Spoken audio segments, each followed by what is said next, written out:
Chapter 195. I've spilled the beans. Lin Chen harbors hostility toward you and loathes you to the bone. Would you like to perform a lifespan detection on him? As Guan was writing in the Mystic Valley Pavilion, a line of text suddenly appeared before his eyes. He frowned and chose to perform a lifespan detection on Lin Chen. Lin Chen, Mahayana Realm, second layer 634/4500/4700 Mahayana Realm, second layer? Guan immediately extended his divine sense toward the North Sea Mountain, because there was a cultivator with a Mahayana Realm second layer cultivation there. He quickly caught sight of Lin Chen's figure, who happened to be holding a small wooden figure that bore an exact resemblance to his own. No wonder it triggered the lifespan hostility warning. Guan didn't take action right away.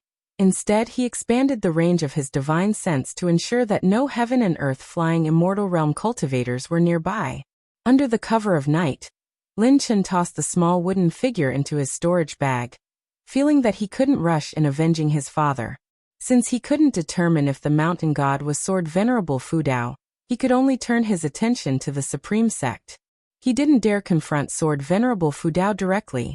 What he thought about now was how to incite conflict between the heaven and earth flying immortal realm and Sword Venerable Fudao. If he could uncover Sword Venerable Fudao's true identity, and if Sword Venerable Fudao wasn't strong enough to be untouchable by the heaven and earth flying immortal realm, then Sword Venerable Fudao would surely die. Lin Chen took a deep breath. Just as he was about to leap into the air, a hand rested on his shoulder. He was overcome with a feeling of falling into an abyss, his spiritual power freezing instantly. His pupils widened, a wave of indescribable terror rising in his heart. The sky's getting darker. Beware of Sword Venerable Fudao patting your shoulder. Ji Zuanling's words echoed in his ears. At this moment, he was petrified with terror. Unable to move, he wanted to plead for mercy, but he couldn't even open his mouth. The mysterious hand pressed firmly on his shoulder, making no further move, which only compounded his fear, plunging his heart into despair. Suddenly, from behind came a sigh. Lin Chen couldn't help but feel a strange kind of relief. Did the other person not intend to kill him? Boom. An overwhelming divine sense rushed into his mind, causing him to lose consciousness instantly. With the turn of the ancient hour, Guan walked down the stairs, joining the disciples for exercises. Last night, he reaped 384 years of lifespan, but more importantly, he gathered crucial information.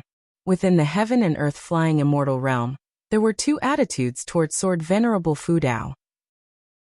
One was to investigate his identity and, if he was not insurmountable, find a way to lure him out and then annihilate him.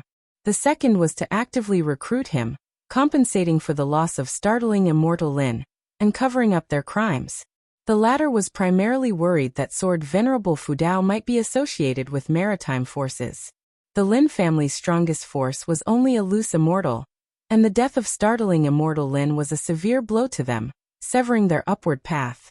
Their hatred for Sword Venerable Fudao was profound, continuously pushing for revenge within the heaven and earth flying immortal realm. However, the higher-ups' attitude was ambiguous, forcing Lin Chen, as the direct offspring of the startling immortal Lin, to leave the territory to investigate Sword Venerable Fudao. This intelligence was favorable for Guan. At least, it confirmed that without knowing his true identity, the heaven and earth flying immortal realm wouldn't act recklessly, allowing him to continue biding his time. Notably, the current 7 Stars spirit realm on the continent was mainly led by the 6 Stars Cave. The Lin and Ji families originated from the 6 Stars Cave, but continent geniuses could only enter the 7 Stars Cave for cultivation. The 5-star caves above them were all overseas. This heightened Guan's wariness towards the 7 Stars spirit realm. He was facing a power far surpassing the Ephemera sect. The 7 Stars spirit realm was not only stronger, but maintained a Holy Land image, executing their plans seamlessly, making it difficult for an individual to shake their foundation. Even if heaven and earth flying immortal could sweep through the 6 Stars Cave and 7 Stars Cave, how would one face the 5-star caves above? Guan cast aside these thoughts, focusing on his practice, listening to the disciples discuss their plans for the day. His mood lightened. Why worry so much? His identity was well hidden. As long as he didn't reveal himself, The 7 stars spirit realm wouldn't dare act rashly. Cherish the present. Have you heard? Next year, there's going to be the world's best sword Dao tournament. A female disciple suddenly spoke, stirring everyone's interest. They began discussing the world's best sword Dao tournament. Guan occasionally interjected, appearing very enthusiastic, dreaming of the tournament. After all, outwardly, he was just a foundation establishment realm cultivator. Next year, he planned to advance to the 9th layer of foundation establishment. Then, after turning 100, he would form his core. Forming a core before the age of 100 marked a genius. Doing so afterward painted him as a mediocre cultivator relying on elixirs to break through. Near noon, Yilan came to find him. Senior brother, Zhenqin has dramatically changed over the past 2 years, becoming silent and introspective. I can't understand her lately. I've noticed her investigating the ghost mother of ephemera. Could she still have lingering feelings for Suhan? Yilan said anxiously after closing the door. Guan knew the reason but couldn't disclose it, nor could he stop Zhenqin from seeking revenge. Currently, the ghost mother of ephemera and the 9 Nether 13 Evil were following Jiang Qiong into the Great Jiang dynasty, establishing a sect named Juhua sect, without much notoriety. Zhenqin needed to face life on her own to grow better. Of course, if she ever confronted the ghost mother of ephemera and couldn't win, Guan would protect her, as she hadn't deviated from the right path. She's grown up and has her own thoughts. Don't worry too much, Guan comforted. Yilan came closer, speaking in a low voice. I always feel she has a higher cultivation hidden. Could she have been possessed? Or did she take a mysterious master? Senior brother, don't you have connections with Sword Venerable Fudao? Can you ask him to investigate? Guan shook his head. I haven't seen him for a long time. Remember, do not mention Sword Venerable Fudao. His name carries too much weight now. Many strong enemies might be plotting against him. With our cultivation level, we can't involve ourselves, or we will be doomed. As he spoke, he released mana from his feet, isolating the room to prevent eavesdropping. Yilan nodded. I understand. I never dare to mention it, only to you. Her steadiness reassured Guan. Most importantly, Yilan's activity range was within his divine sense. The foundation establishment realm cultivators of the Supreme Sect could never escape his divine sense range for life. Such was the brutal reality of cultivation differences. Yilan began talking about other matters, mainly about some trivial issues in the law enforcement hall. Guan listened intently. When she finished, Guan said, If you're uncomfortable, let me know. I'll find you a better position. Yilan raised an eyebrow. Senior brother, do you really have that capability? She knew about the Third Medicine Valley's existence, but couldn't access specific details about it. She wasn't sure how much Guan contributed to the Supreme Sect. She even suspected Guan of growing medicinal herbs for Sword Venerable Fudao, which explained why he often left Mystic Valley. Guan pulled out a book, tossing it onto the table. I'm revealing my cards. It was the initial draft of Investiture of the Gods, a treasured edition without a cover. Yilan's face turned pale instantly.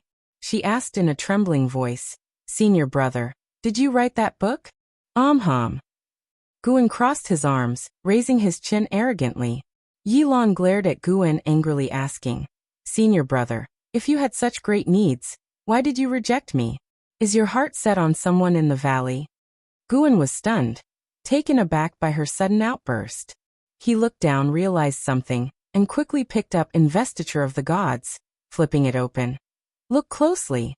Junior sister, what are you thinking all day? Senior brother must criticize you a bit. Yilan only needed to glance at a couple of lines to recognize the book. She widened her eyes in shock. You wrote Investiture of the Gods? Are you Panin? Guan shook his head, giving her a look that said he couldn't believe her misunderstanding. Her face turned red. She circled the table, grabbing his shoulders and gently shaking him. Senior brother, she said coquettishly. 2 ancient hours later, Yilan opened the door and walked downstairs. Lu Jujia saw her and smiled, greeting her. Yilan kept a stern face, nodded slightly, and then flew away using her sword. Lu Jujia was used to her demeanor. After all, Staying in the law enforcement hall for a long time tended to make one serious. Days of leisure passed by. Guan wandered among the various medicine valleys, occasionally visiting the outer gate city and inner sex city, living a comfortable life. However, the increasing demonic chi from afar indicated the day when the evil demon would break the seal was approaching. Guan hesitated whether he should break through to the heaven and earth flying immortal realm early to avoid mishaps. After thinking it over, he decided to break through at sea by the end of the year. Better safe than sorry. Summer gave way to autumn. Because of the upcoming World's Best Sword Dao tournament, more sword cultivators started arriving at the Supreme Sect, causing sword competition signs to appear around Mystic Valley. Fortunately, Sword Venerable Fu Dao was hidden in the nearest outer gate city, deterring these sword cultivators from bullying the servant disciples. After noon in the Third Medicine Valley, Guan stood with his hands behind his back, watching the disciples sweeping the grounds. The white spirit rat was frolicking in a pile of fallen leaves, infuriating an Xian, but always eluding her capture. Everything felt perfect. Guan's lips curved into a smile. As he was appreciating the beautiful scene, he suddenly sensed something and turned to look north. Beyond 3 dynasties, a strange heavenly aura appeared above a river that cut through the mountains. It resembled the celestial aura that appeared when Lu Lingjun ascended. Someone else was ascending? Guan thought to himself. He sensed this celestial aura was slightly stronger than when Lu Lingjun ascended, but not strong enough to make him wary. He previously speculated Lu Lingjun's successful ascension was due to his presence nearby during his breakthrough. Would there be special circumstances around this ascender? Guan's divine sense began scanning the forests within a 1,000-mile radius, his gaze suddenly locking onto a stele hidden in the grass. The stele contained restrictions only breakable by Mahayana realm cultivators, concealed without any leakage of aura. Interesting. Guan had no intention of investigating further, as he already saw many great cultivators heading toward the place where the ascender would descend. Besides great cultivators, there were also low cultivation individuals, such as Li Ya and Zhang Buku. Seeing Li Ya's figure, Guan's expression turned peculiar. Why did he feel like Li Ya was going to get hurt again? Speaking of which, Zhang Buku was frequently injured in recent years. Eve. Chapter 196. Being someone's mount after ascending? The demon lands in autumn were covered with golden leaves, like a sea of gold. Li Ya stood on the North Sea heavy sword, flying through the air, while Zhang Buku stood behind him, staring into the distance. Zhang Buku saw a figure in the distance flying towards the horizon at a speed far beyond theirs, the powerful aura of their cultivation level making him secretly astonished. Brotherly, are we really going to get involved in this mess? Zhang Buku couldn't help but ask. Li Ya had been his first friend. This past year, they had ventured through the demon lands together, facing life and death, forming a deep bond, but it was easy to get hurt. Even though they often got injured, being able to rely on each other was far better than going it alone. The fierce wind blew against Li Ya's face, and he showed a smile on his handsome and resolute face. He said, "So many great cultivators are rushing there, let's go take a look. We won't fight yet, we'll observe quietly. If there's no opportunity, we'll just watch the excitement, but if there is one, all the better." Zhang Buku heard this and found it reasonable. He looked ahead, eyes showing a hint of anticipation. On the other side, Guan was not continuously watching the Ascension land, but had begun to busy himself. He was preparing to expand Nianchu Cave. Nianchu Cave, watched over by Tian Yaoer, truly belonged to him. Apart from the Mystic Heaven Cave Mansion, the other medicine valleys were mostly exposed, making direct expansion difficult.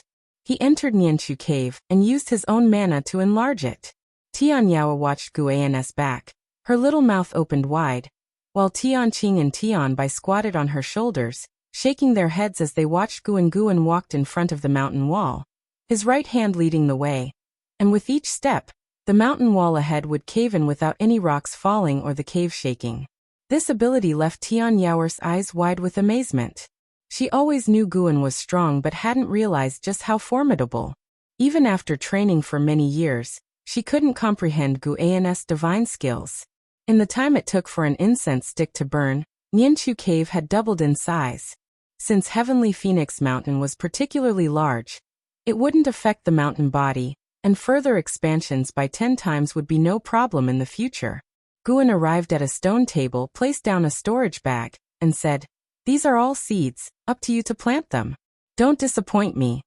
Without waiting for Tian Yaoer to respond, he vanished into thin air. Tian Yaoer didn't look at the storage bag, but instead mimicked Gu An's earlier posture, raising her right hand and carefully recalling his movements. The moon set and the sun rose, ushering in a new day. In the third medicine valley, Guan put down his pen and stood by the window, looking at the demon lands. After the Ascenders arrived last night, that steel triggered a restriction, opening an entrance to a minor heaven and earth, where all the great cultivators swarmed in. Early this morning many people had flown out and started fighting, including Li Ya and Zhang Buku. In the mountain forests by the riverbank, Li Ya lay bloodied amongst the fallen trees, staring at the overbearing figure high in the distant sky, clenched his teeth, and struggled to stand up. Ha ha ha ha, so this is the ability of the great heavenly spirit land? Nothing more. I don't know whether I ascended to the wrong place or if this world is just so weak. The speaker was a man with blood-red hair, 2 curved black horns on his head, bare-chested, in black pants, with a fiery red sash around his waist, crawling with strange blood-colored runes. With his spiritual power surging, the runes wriggled, lifelike. He wielded a silver rod, sweeping it at the great cultivators attacking from all directions. Blood flames erupted, sweeping across the sky in a spectacular display, forcing those great cultivators back. He vanished into thin air, appearing instantly behind a great cultivator of the mystic heart realm, and smashed down with his rod. Boom! The great cultivator plunged into the river, their life or death uncertain. Zhang Buku quickly flew to Li Ya's side, also severely injured but not as badly. He said in a deep voice, "Brother Li, we should retreat." Though reluctant, Li Ya could only nod. The two supported each other, flying away, with mad laughter and the sounds of heaven and earth clashing coming from behind. That guy deliberately didn't kill, specifically tormenting opponents. The more they suffered, the more excited he became, like a mad demon. Runaway ants, remember the name of this one. This one is honored as the Great Saint. You all may call this one the Blood Prison Great Saint. Hearing this, Zhang Buku immediately accelerated, fearing the Blood Prison Great Saint would chase them. In fact, the Blood Prison Great Saint was indeed watching Li Ya and Zhang Buku. He was very interested in these two guys with half-human, half-demon blood. Especially Zhang Buku, whose chi blood was so strong it seemed he was hiding a cultivation level. And his axe technique was also impressive. After a while, with no one left standing around, the Blood Prison Great Saint smacked his lips, looking at the white light whirlpool hovering over the distant forest, hesitated, then flew off in another direction. That direction was where Zhang Buku and Li Ya had fled. An ancient hour later, Zhang Buku and Li Ya landed in a dense forest shrouded in thick fog, with rich spiritual energy, perfect for hiding. After landing, Li Ya began to set up a formation, with Zhang Buku merely watching, not knowing the technique. When Li Ya finished setting up the formation, they both sat down and exhaled in relief. Li Ya grinned. Even with a face full of blood, his excitement was evident.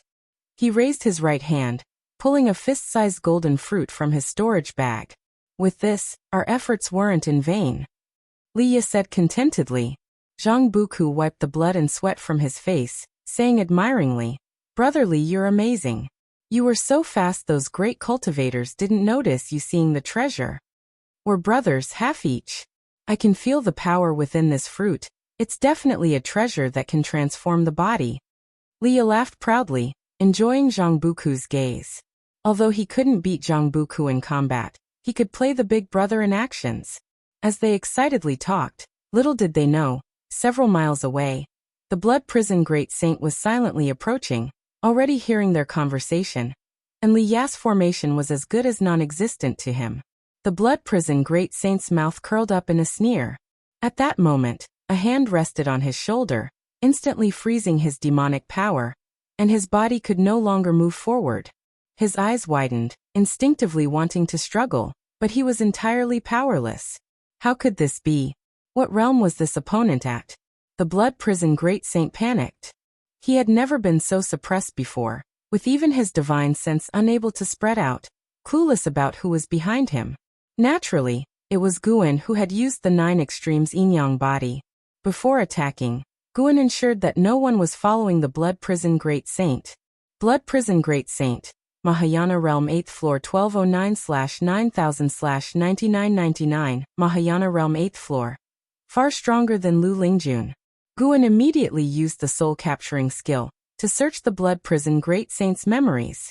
The blood prison great saint hailed from the spirit realm, a mortal world with 9 continents and 7 seas, where the Mahayana realm was the highest realm. He had been a cultivator of the human race, later transforming into a demon body after obtaining divine beast true blood, completely unleashing his talent, sweeping through those of the same realm, even able to battle across realms, invincible. Interestingly, although the blood prison great saint's name sounded terrifying, he was actually a soft-hearted individual. As long as there wasn't a blood feud, he would spare those who knelt and begged for mercy after defeat. He had never committed an evil act in his life. His notorious name stemmed from his foul mouth. His threatening boasts made many believe he had committed those evil acts, compounded by slander from enemies, gradually earning him the blood prison great saint title, which he proudly saw as the fear and dread of the spirit realm's beings, his greatest achievement. After reading his soul, Guan unexpectedly didn't want to kill this guy anymore. With no one watching him, he could take him in. Because Guan saw the divine beast's true form whose blood was absorbed. With the fall of the demon ancestor, many demons were slaughtered, and the demon lands had become a place where the human race sought opportunities, with great cultivators fighting everywhere. The focus of the 7-star spirit realm was on the evil demons, ignoring the blood prison great saint, perhaps having seen countless ascenders. The blood prison great saint's consciousness gradually awakened, feeling a heavy and uncomfortable drowsiness.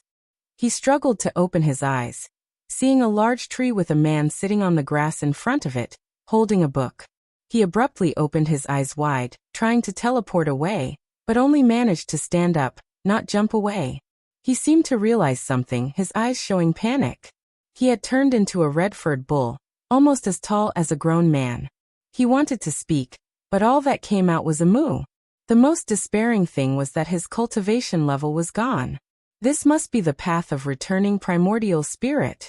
Guan had sealed his cultivation to the energy cultivation realm, with mana wrapping his demon core and primordial spirit, making him appear no more than a first-order demon beast. Ascender from the spirit realm, if you serve me for 1,000 years, I'll let you go. Guan put down his book and said leisurely. Looking at his youthful face, the blood prison great saint felt only fear. Guan stood up and walked toward him, making him retreat in fear. Without his cultivation, how could he dare escape? Eventually, he was caught by Guan and humiliatingly ridden. Guan sat on his back, patting him, pointing in a direction. He could only move forward. By dusk, Guan had ridden the blood prison great saint back to the Mystic Valley. With his dark red fur and majestic body, he instantly drew the curiosity of numerous disciples, who gathered around, pointing. The blood prison great saint was dazed. With his divine sense sealed, he had worried all the way about which demon cave he would be taken to. Yet, these cultivators' chi blood was so weak, seemingly all in the energy cultivation realm. He felt like he had arrived in some small place in the spirit realm. As Guan introduced him to the disciples with a smile, this feeling of illusion became a mix of complex emotions. He was the blood prison great saint, the most outstanding genius of the spirit realm in 10,000 years, sweeping the 9 continents and 7 seas, reigning invincible, earning the title of great saint through his battles. Yet, after ascending, he had become a mount? The blood prison great saint sank into bewilderment. Chapter 197. The ambition of the supreme sect. Guan flaunted his new mount, attracting the disciples' curiosity towards the blood prison great saint, causing him to feel quite oppressed. But fearing Guan, he could only endure. Even Chu Jingfeng, who usually practiced swordsmanship on the mountaintop, came to join the fun. He had seen many mounts, but it was his first time seeing such an imposing ox. Its large horns were impressive, and its fur fluttered like flames in the wind. After lingering in the Mystic Valley for an hour, Guan took the Blood Prison Great Saint back to the Third Medicine Valley. He planned to take the Blood Prison Great Saint with him wherever he went around the Supreme Sect. Now, the number of cultivators in the Supreme Sect was increasing, and it was possible to see cultivators riding their mounts in the sky. The disciples of the Third Medicine Valley were equally interested in the Blood Prison Great Saint. The presence of such spiritual energy in this valley amazed the Blood Prison Great Saint, as such a level of spiritual energy was rare even in the spirit realm, making him look forward to the days ahead. Since he came, he might as well find peace. But just one night later, that thought was replaced by anger. There was an incredibly fat old rat in the Medicine Valley. Damn it, it was infuriating. He was napping downstairs when the white spirit rat bit his butt, startling him. As an invincible great saint in his realm, how could he tolerate this? What frustrated him even more was yet to happen. He couldn't catch the white spirit rat. That night was the darkest moment in the Blood Prison Great Saint's life. The next day, Guan took the Blood Prison Great Saint to Tianya Valley. Why are you riding an ox? Luo Hun approached the Blood Prison Great Saint and asked curiously, unable to resist touching its fur. Guan smiled and said, just bought it. How is it? Impressive, right? Indeed, quite nice. What breed is it? I'm not sure either. I call him Bull Demon King. Bull Demon King? That name. Luo Hun shook his head with a smile, while the Blood Prison Great Saint lowered his ox eyes, looking dispirited. LV Xian and Jiruolai were also attracted to the Blood Prison Great Saint, and came over to greet Guan. Given the plethora of demon creatures in the world, they didn't inquire much further. Have you seen my third sister lately? Jiruolai asked Guan. Guan shook his head and said, no, I rarely go to the inner sect. What's the matter? Need me to deliver a message? Jiruolai nodded and said, the family wants to summon her back to the 7-star spirit realm. Could you help convey the message? Guan readily agreed, and then went to pick medicinal herbs. 3 monkey demons circled the Blood Prison Great Saint with great curiosity. Seeing their scratching and sniffing, the Blood Prison Great Saint felt they were mocking him, making him even more annoyed. It became even more difficult after ascending for the 3rd day. In late autumn, LV Batian came to see Guan. After going upstairs, he habitually closed the door and set up a restriction. After finishing, he approached the desk and sat down, smiling as he asked, is the ox downstairs yours? Its qualifications are a bit lacking. It's just a 1st order. It's not very useful. Do you want me to give you a 3rd order mount? Guan shook his head and smiled. No need. I don't have many enemies. I don't need such a powerful mount. Besides, I have a good eye for this ox. It's quite intelligent. Intelligent? Looking at its eyes, it seems like it's about to be buried. Haha. Guan chuckled without denying. LV Batian didn't continue to mock the Blood Prison Great Saint, and started discussing sect matters. Although the number 1 Sword Dao tournament in the world had not yet taken place, he already looked forward to the next big event. Guan's love for teaching was aroused, and he began to talk at length about various ideas, which LV Batian listened to with great interest. Guan not only discussed methods but also envisioned a bright future, making LV Batian feel quite pleased. After a long time, taking advantage of Guan drinking tea, LV Batian asked, how do you think the Supreme Sect should view demons? During the previous Great Demon Calamity, the Demon Emperor had sent a group of great demons. This group of demons was now still staying in the Supreme Sect, following Xie's leadership. The Supreme Sect had not mistreated them, arranging caves for each. Guan responded, sometimes human hearts are worse than demon hearts. Since we are already cultivating to become immortals, why should we have racial prejudice? Why can't the Supreme Sect recruit demon clan disciples? LV Batian nodded. He sighed and said, but doing so, wouldn't there be hidden dangers? Everything has its pros and cons. We can't avoid doing something just because we fear the cons. If successful, it can set an example, making the human and demon clans on the mainland no longer be at odds. If it fails, then treat it as a training exercise, suppress it if necessary. Isn't suppression what you were best at in the past? Guan said calmly. With this, he aimed to accumulate strength for the Supreme Sect. The Supreme Sect eventually has to face the 7-star Spirit Realm. Ji Xianling represented the 7-star Spirit Realm in trying to win over the Supreme Sect, but the Supreme Sect only maintained good relations without bowing down, reflecting the attitude of the Hall of Elders. Now the mentality of the upper echelons of the Supreme Sect had become inflated. They were already thinking about becoming the second Holy Land in the mainland, or even surpassing the 7-star Spirit Realm. With Gu An's support, LV Batian felt much more confident, and the smile on his face became brighter. The two chatted for a long time before LV Batian left, satisfied. Downstairs, he looked at the blood prison Great Saint lying on the ground, and became interested. He walked over, patted the blood prison Great Saint's head, and said with a laugh, "Little beast, cultivate well. One day, you might become a disciple of the Supreme Sect. Reaching the nascent soul realm is not impossible." The blood prison Great Saint glanced at him with a white eye, too lazy to respond. This made LV Batian pause, suspecting he had misseen. Forget it. What's the use of arguing with a beast? LV Batian stood up and left. The blood prison Great Saint watched his back, seething with inner rage. "Old thing. Just you wait. Daring to insult me in 1,000 years, I will make you kneel before me and beg for mercy." Snowflakes flew as Guan rode the blood prison Great Saint, wandering in the Third Medicine Valley. It seemed like he was patrolling, but in reality, his divine sense was traveling overseas, looking for a place to break through. An Xian ran over, curiously asking, "Master, why do you ride it wherever you go? Don't you think it's slow?" Guan lightly chuckled and said, "I'm training its physique. Although it's my mount, I won't mistreat it. Sooner or later, I will release it."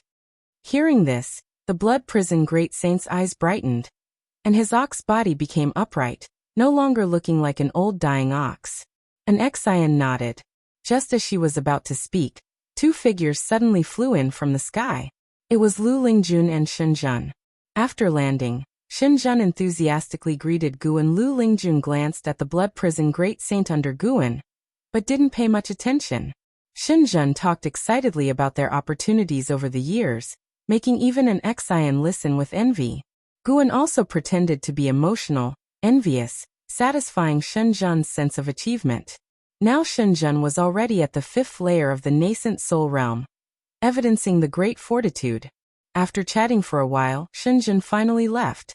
Before leaving, she mentioned preparing to publish a book next, which made Gu An's heart skip a beat.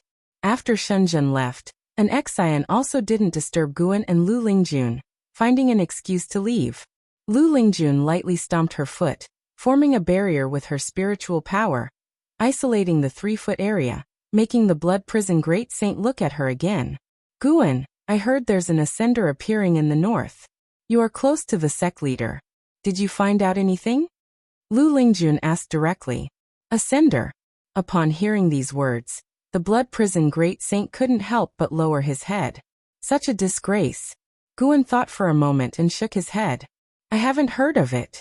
Why are you so concerned about the ascender?" Lu Lingjun hesitated for a while and said, "To be honest, I'm also an ascender, so I wanted you to write about the shattering void." Gu An's eyes widened, showing a look of incredulity. The blood prison Great Saint looked up again, this time with tears in his eyes. Lu Lingjun had wanted to say this for a long time.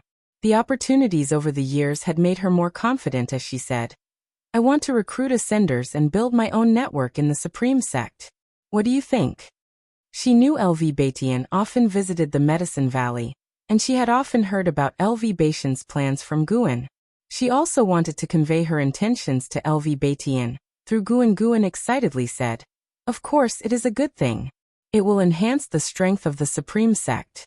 However, I really don't have any information on that ascender." Hearing this, the blood prison Great Saint was full of confusion. He could tell now that no one knew the true cultivation level of the person on his back. Moreover, the cultivators he had seen so far were very weak, not even reaching the 1st-class level in the spirit realm. He couldn't understand why a great cultivator like Guan would hide in such a small place. "In the future, keep an eye out for such information. And I won't treat you unfairly," Lu Lingjun said. She had to devote most of her time to cultivation. Since the appearance of beings in the Mahayana realm and the immortal path, she felt a great urgency, thinking the mystic heart realm was inadequate. Guan nodded with a smile. They had a brief chat before Lu Lingjun left. Guan patted the blood prison great saint, signaling him to continue forward. People always want to go to places they've never been before, but when they arrive, they find it's all the same. When they want to turn back, it's often too late. Guan said leisurely, and the blood prison great saint felt he was speaking to him. Unfortunately, the blood prison great saint couldn't speak. Otherwise, he would argue with Guan. If it weren't for meeting you, would I be so aggrieved? The falling snow grew heavier, the ground accumulating more snow. The blood prison great saint left 2 ox hoof prints in the snowy ground as he and Guan disappeared into the vast snow. Until nightfall. Demon Land. On the wasteland, Xiantiani and Anhao sat facing the fire. The falling snow did not land on them, melting in the 10-foot radius around them, separated from the surrounding snowy ground. Xiantiani held a book and softly said, "The demonic qi here is very strong. Maybe we'll find evil demons hiding nearby." Anhao was practicing his skills. He opened his eyes and asked, "Senior, what should we do when we find the evil demon?" After the trend of heading north swept the world, he couldn't restrain his restless heart anymore. Saying goodbye to Sienner, he ventured north alone. His goal was to become an immortal and not stay in one place for any person indefinitely. Xiantiani answered, "Then you take the information back. I will stay here alone." "Why would you stay?" "I also want to play the hero. I can't always rely on Sword Venerable Fudao, can I?" As he spoke, Xiantiani turned to the next page and continued to read. Chapter 198. Master understands you. Deep in the night, inside the Mystic Valley Pavilion, candlelight flickered, and hot tea was brewing. Zhen Qin sat dazedly on a small stool, staring at the teapot and lost in thought. Guan was writing a book. After he finished a page, he started to appreciate it, feeling increasingly pleased with his work. "Disciple, come and have a look." Gu An's voice interrupted Zhen Qin's thoughts. Zhen Qin quickly stood up, walked to his side, took the page from his hand, and read it attentively. "The 7 great saints. Great sage who pacifies heaven, Bull Demon King?"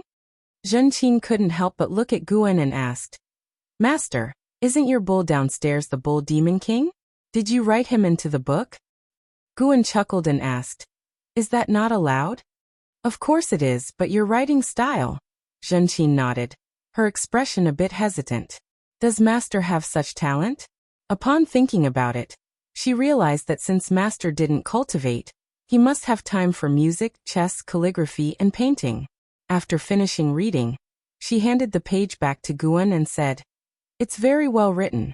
Just this part alone feels no worse than the investiture of the gods. Master, are you planning to publish a book? I hope you can surpass Pannin." Before she could finish her sentence, she suddenly widened her eyes in astonishment and looked at Guan. "Pannin? Guan?" Zhen Qin's expression turned peculiar, and she quickly asked, "Master, could you actually be Pannin?" Guan smiled and said, "This is my biggest secret. I'm only telling you. Can you tell Master what's troubling you?" Guan could feel that Zhen Qin came today wanting to share her troubles but was afraid of something, so he revealed his identity as Pannin to draw her out. Although he already knew the truth, he couldn't expose his identity, and what Zhen Qin needed was to confide in someone close by. Zhen Qin gritted her teeth and said, "I'm afraid of dragging Master into this. If you don't say anything and something happens, you'll not only drag me into it, but it will also become my burden. That would harm me more." Guan shook his head. Zhen Qin felt relieved and smiled for the first time. At Guan's gesture, she moved to the other side of the desk and began to talk about Su Han's death. Guan got up to pour tea, and Zhen Qin's gaze followed his back, trying to see his reaction. However, she couldn't see through anything. Had Master already let go of senior brother Su? Zhen Qin thought to herself. She couldn't blame Guan. She owed Su Han for covering for her, but her master owed him nothing. Guan brought a bowl of hot tea in front of her, looking at her calmly as she spoke. When she finished, Guan said, "The deceased have passed. You should live according to his wishes, not inherit his hatred. But think about what he said to you before he died. What do you think he hoped for you to do? Guan interrupted her and asked solemnly. Zhenqin remained silent. Guan continued. Let alone whether you can defeat the ghost mother of ephemera, the world is so vast. Are you going to spend your whole life searching for her? Cultivate well, and experience the world your senior brother wanted to see. Do the things he couldn't achieve. That is truly good for him. There is a divine intent in the unseen world. Your senior brother ultimately attracted a body of sins, but inheriting his power means you share his fate, whether for good or ill. It's all up to your intentions. Zhenqin was filled with countless thoughts, her expression complex. Guan was not rushed. He merely provided guidance.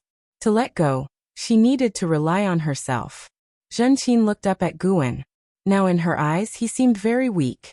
Since inheriting Su Han's cultivation, Zhenqin had already formed her nascent soul, and her cultivation level was still growing.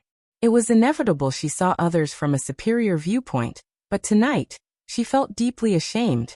What use was mere cultivation level?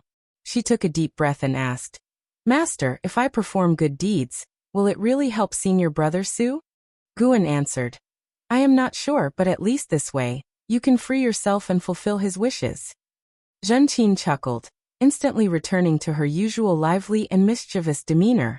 Master, you are Panin. You hit it well. Earlier, I even thought you were the author of the Supreme Secret Records. Ahem, nonsense. How could Master be such a person? Wait. Does she also read the Supreme Secret Records? Guan's expression turned peculiar. Xinzhen truly was a scourge, corrupting so many people. Zhenqin snorted. Who told Master to love reading Green Hero Travelogue? They are all rumors. Don't believe them. The master and disciple duo began to argue. A long while passed. Guan spoke, defying fate divine skill. Master knows. Someone wants to pass it on to me. I can put in a good word for you, allowing you to become a true disciple and embark on a proper immortal cultivation path. Zhenqin was once again shocked, not expecting her master to have such an opportunity. Master, who is it? Are they powerful? Zhenqin asked curiously. Sect leader LV Baitian, do you think he's powerful? Yes. Does that mean, Master, you will become a great cultivator of the unification realm in the future? I did not agree, and his lifespan is long. Perhaps he will live longer than your master. This matter cannot be spread, to avoid trouble. I understand, Master. To be honest, I am now a nascent soul realm cultivator. These years, hiding my cultivation level has been really uncomfortable. Zhenqin began to complain. Guan laughed and said, Master understands you. How do you understand? Fine, I do not understand. Can Master hit you for daring to show off to Master? The master and disciple again started to bicker. It was almost dawn when Zhenqin finally went downstairs. Passing by the blood prison great saint, she squatted in front of him, stroked his bovine head, and whispered with a laugh, Little bull, I can now become a nascent soul realm cultivator. Impressive, right? The blood prison great saint opened his eyes and glanced at her. Crazy. He finally understood that this upper realm was full of crazy people. After muttering a few more words, Zhenqin leaped up and flew toward the outer gate city. It was not until noon that Guan used his disciple token to contact LV Baitian to help change Zhenqin's disciple status. LV Baitian was very interested in the transmission of the Defying Fate divine skill to Zhenqin, and agreed right away.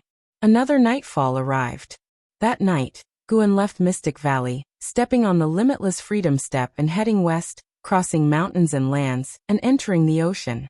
Step by step, the distance that a ninth layer wandering immortal could traverse was immense. This time, he took a full 100 steps and landed on a small continent. Standing on the beach, his divine sense enveloped the continent. He saw many demon creatures, but no cultivators of the human race. This continent should not be sunk by giant sea demons.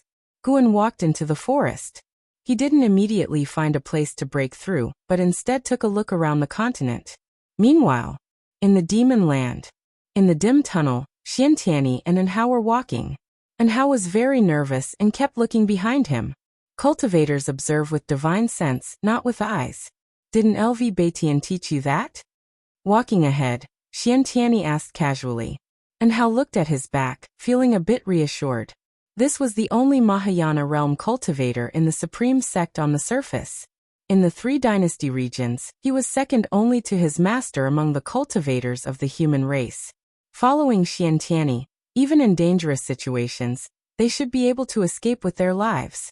And Hao asked, I always feel this journey is too quiet without any demon obstruction, as if they intentionally let us in.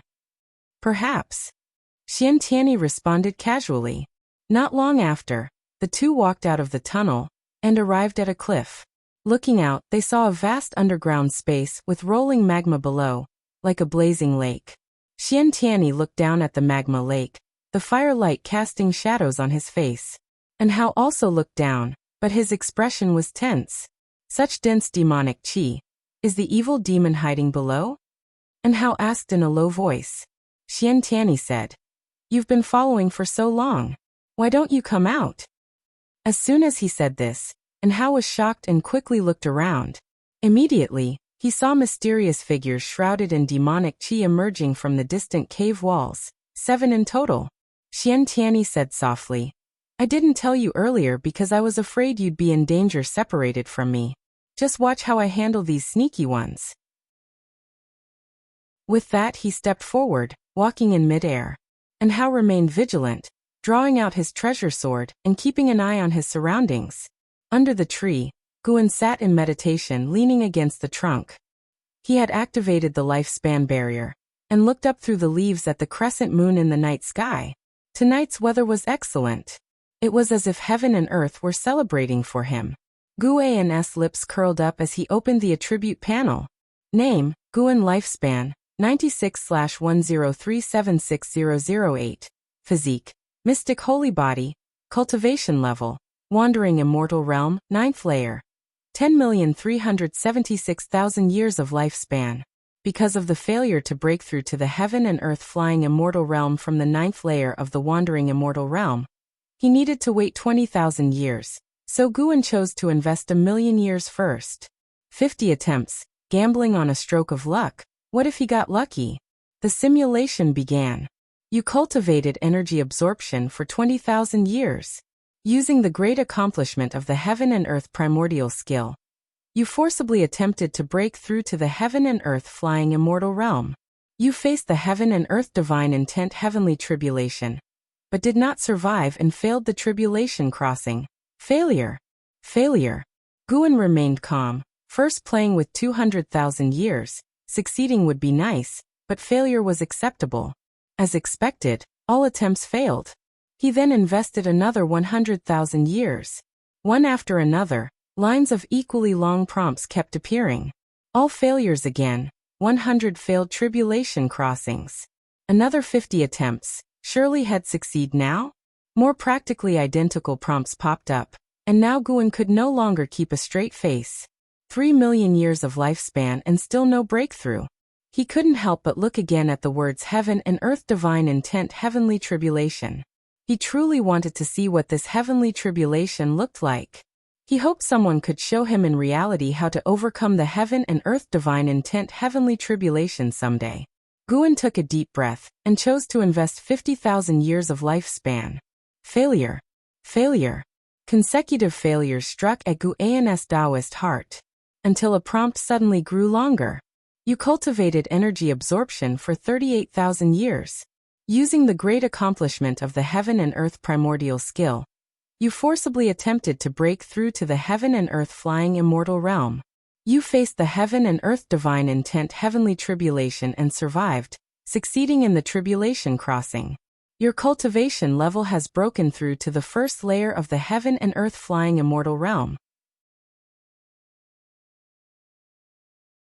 Chapter 199. Breakthrough to the 9th level of heaven and earth flying immortal realm. You cultivated an energy absorption for 390,000 years, and your cultivation level broke through to the 2nd layer of the heavenly flying immortal realm. You cultivated an energy absorption for 400,000 years, and your cultivation level broke through to the third layer of the heavenly flying immortal realm. You cultivated in energy absorption for 420,000 years, and your cultivation level broke through to the fourth layer of the heavenly flying immortal realm. You cultivated in energy absorption for 500,000 years, and your cultivation level broke through to the eighth layer of the heavenly flying immortal realm. Seeing all the indications fall, Guan summarized the pattern and invested another 30,000 years of his lifespan, successfully reaching the ninth layer of the heavenly flying immortal realm. At the same time, nature's spiritual energy already bore into his body, symbolizing the start of his breakthrough. It felt so comfortable. Guan considered whether to spend another 30,000 years of lifespan to foresee the name of the next realm, but then thought it would be futile. For what use was knowing a name? The surrounding forest began to shake violently as the spiritual energy of heaven and earth descended. The ground beneath Guan showed signs of a qi, and the speed at which spiritual energy entered his body became faster. He began to imagine the heavenly flying immortal realm. What is the difference between a wandering immortal and a heavenly flying immortal? Guan looked at the sky. In the depths of his mind, he felt it was related to the heavens. After reaching the wandering immortal realm, he could sense a certain power from the heavens suppressing all beings, making it impossible to leave. Wandering immortals could break free from the constraints of heaven and earth rules, but could not escape the suppression from the heavenly power above. Boom! The speed at which spiritual energy entered his body reached an unprecedented level, even making Guan somewhat alarmed. How wide a range of spiritual energy was needed for this? It didn't take long for the entire continent's living creatures to be startled, with birds flying chaotically, beasts fleeing wildly, and the earth trembling. Guan did not bother to worry about the commotion, as a large amount of immortal insights poured into his body. Heavenly flying immortal. One can leap beyond heaven and earth, roam the universe. One can peep into yin and yang, and control the five elements. Upon reaching this level, one must delve into the path of five elements to progress further. The heaven and earth primordial skill Guan practiced was precisely a five elements cultivation technique, so his breakthrough went smoothly. His primordial spirit underwent an unprecedented transformation, giving his soul a feeling of joy surpassing any form of pleasure. An hour later, Guan completely crossed into the heavenly flying immortal realm. The oceans surrounding the continent also erupted into monstrous waves, a scene formed by countless underwater demonic beasts surging, affecting unknowable miles. Guan opened his eyes, his primordial spirit leaping out of his body. He instinctively wanted to break free from the lifespan barrier, leap out of this heaven and earth, and peek into the higher world. However, he restrained himself. He gazed up at the night sky, his eyes penetrating millions of miles high, and he saw an invisible membrane enveloping the night sky, like a prison cage binding all beings of heaven and earth. He felt he could cross that invisible heavenly layer, but he didn't dare to at the moment. Having no understanding of the world beyond, he couldn't rush there. Suddenly, Guan spotted that invisible heavenly layer producing ripples. He looked towards the direction from which the ripples came, and saw a figure descending from the sky, falling to the end of heaven and earth. Someone arriving from the outer heavens? He dared not look too closely, fearing to disturb the other. He suddenly realized that the world and the outer heavens weren't so isolated. Heavenly flying immortals of this heaven and earth would venture out but also return? He continued to enjoy the process of spiritual energy tempering his body. After the breakthrough, his primordial spirit had already transformed into a flying immortal primordial spirit, capable of slipping into yin and yang. By yin, it did not mean underground but another world contrary to this one. He could see the wandering souls in heaven and earth, and those souls about to enter reincarnation, flying into the sky, and disappearing less than 100,000 miles above, being pulled into the underworld by reincarnation.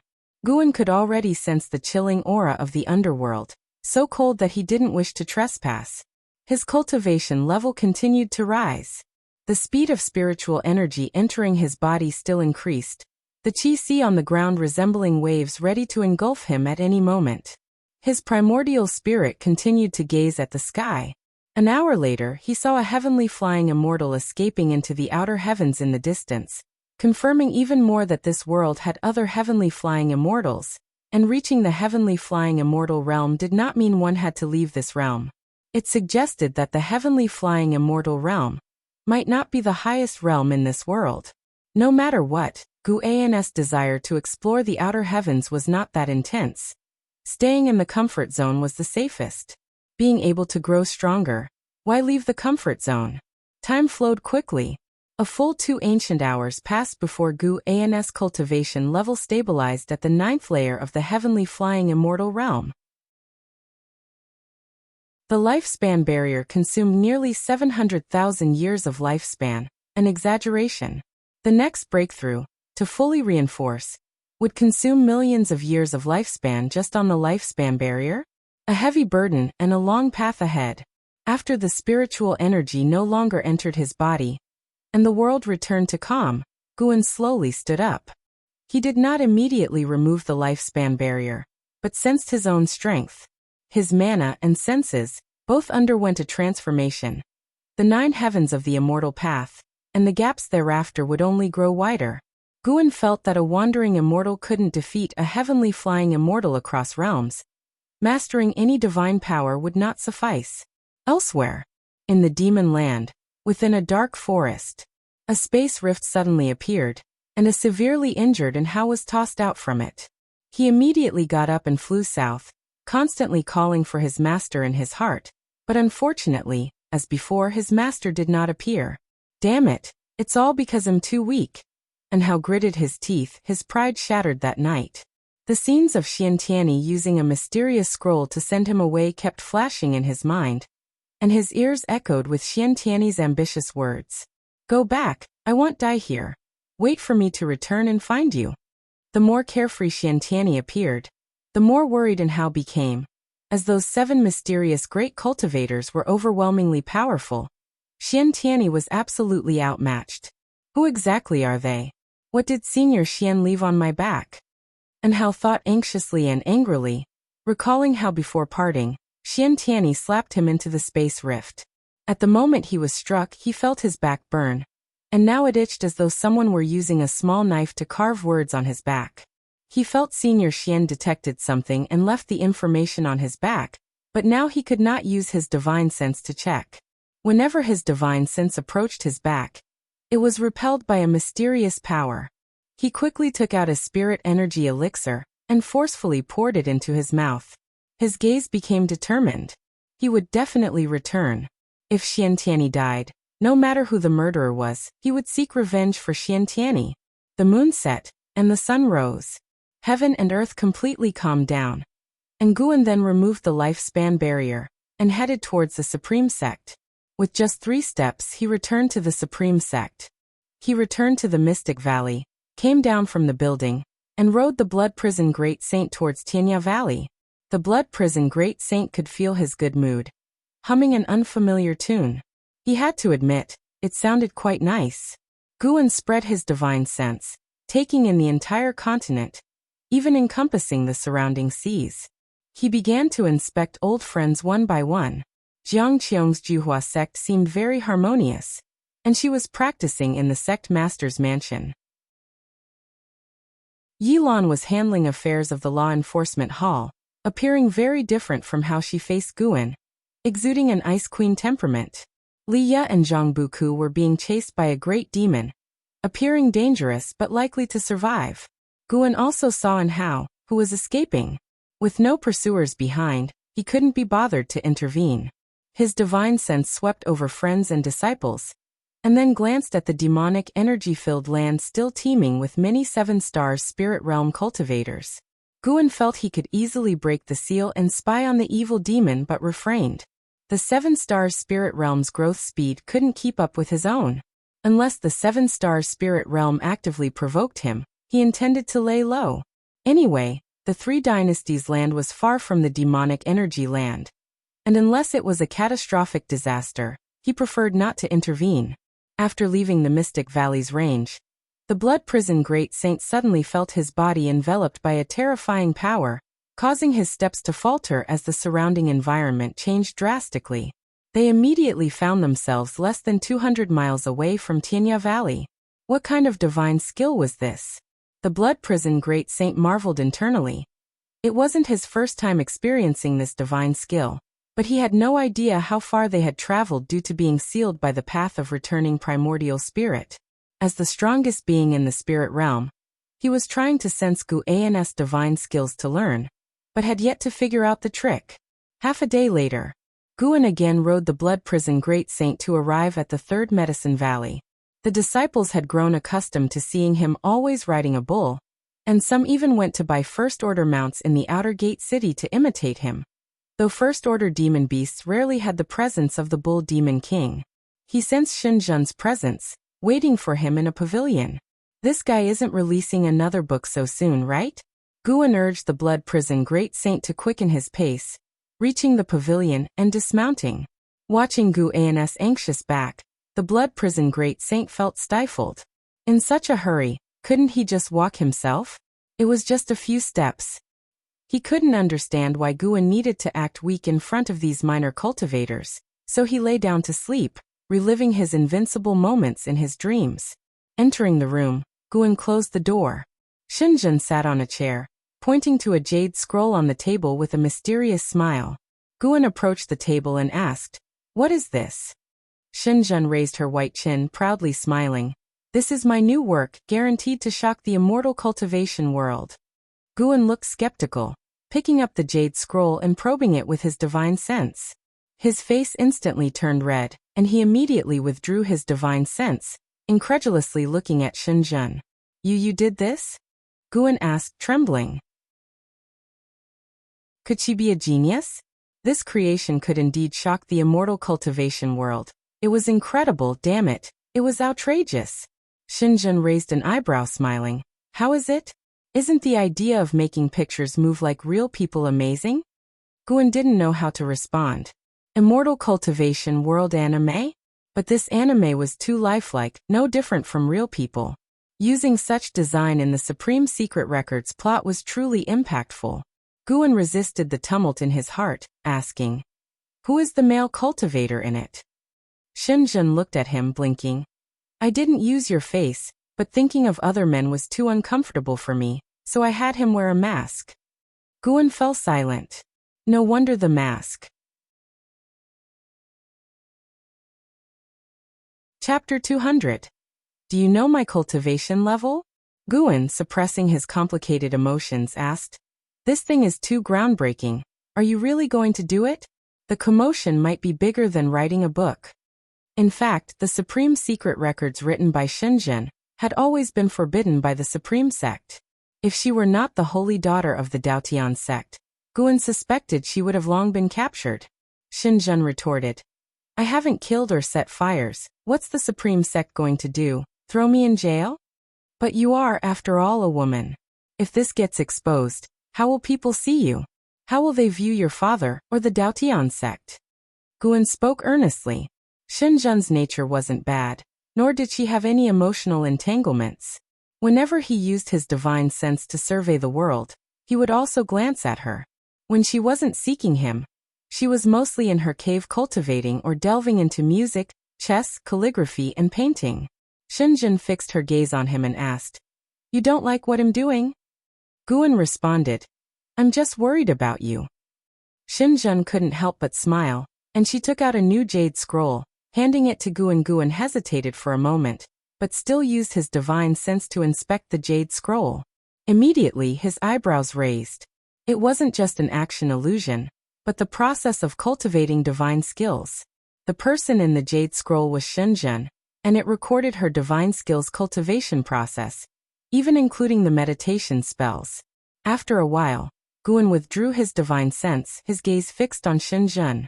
Xinzhen hummed, "This is my real creation. Isn't it more conducive to inheritance?" Guan nodded, saying, "Very good. It gives people more direction during cultivation." With that, he placed the two jade scrolls on the table. Xinzhen began to recount the experience of her and Lu Lingzhen's training. They had ventured into the grotto heaven of an ancient great cultivator, filled with dangers, and only after great effort did they obtain the inheritance and treasures.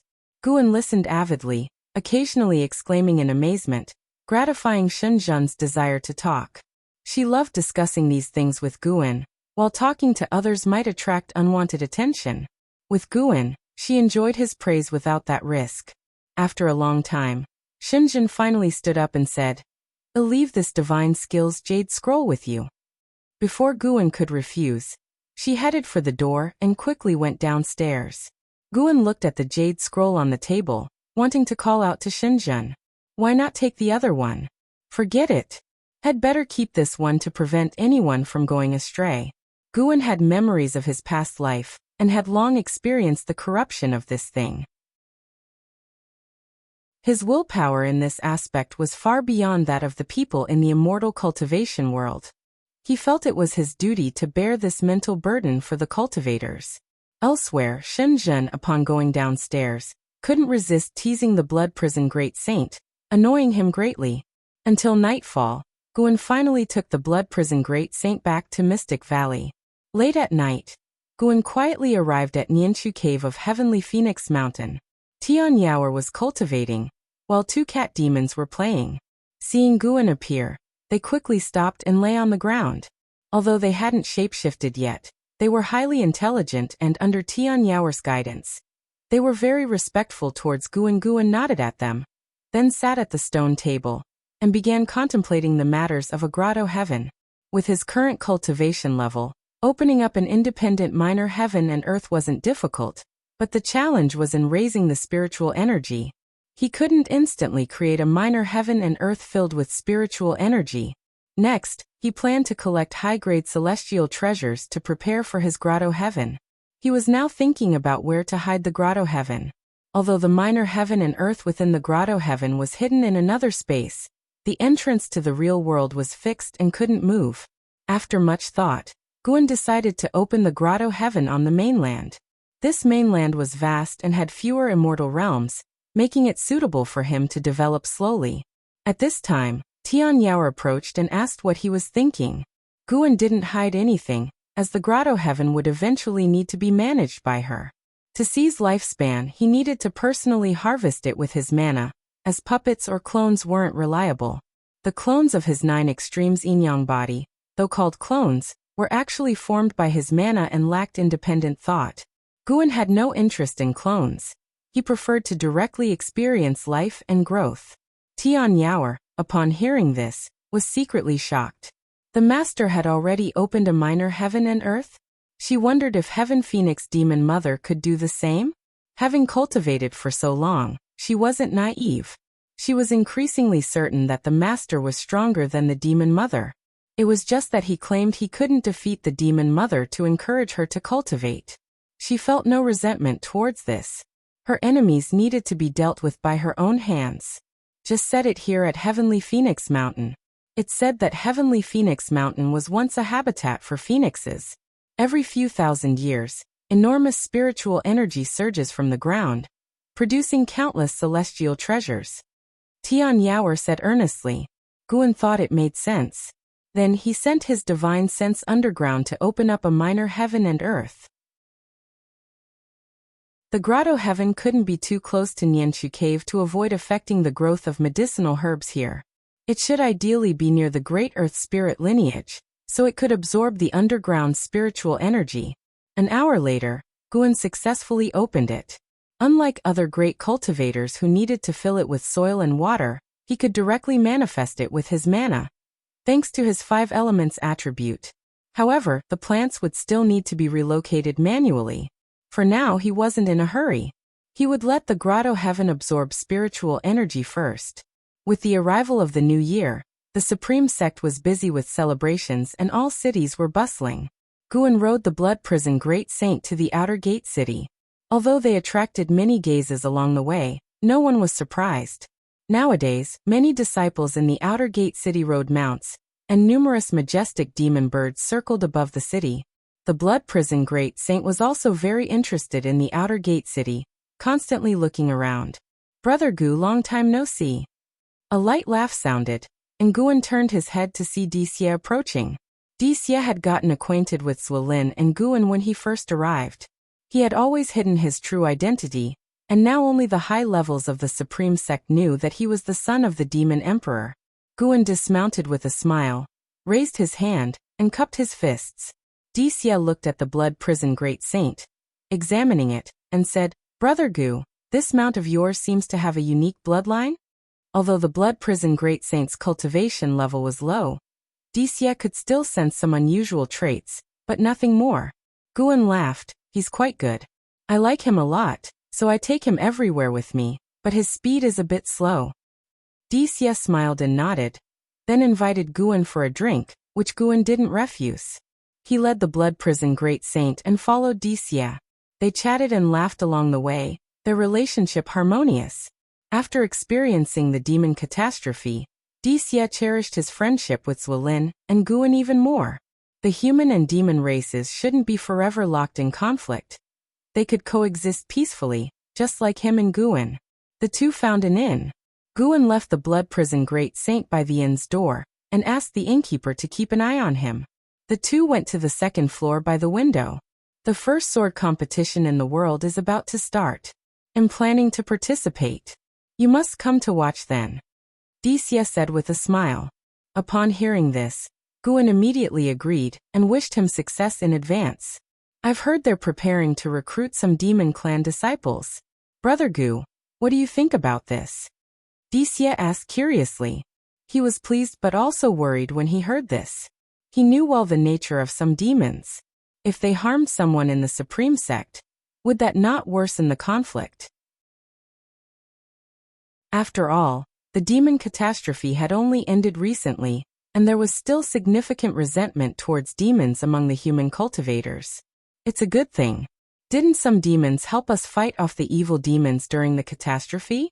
Now that the demon ancestor has fallen, but evil demons remain, which are a greater calamity, the human and demon races should unite to overcome the tribulation, Guan said casually.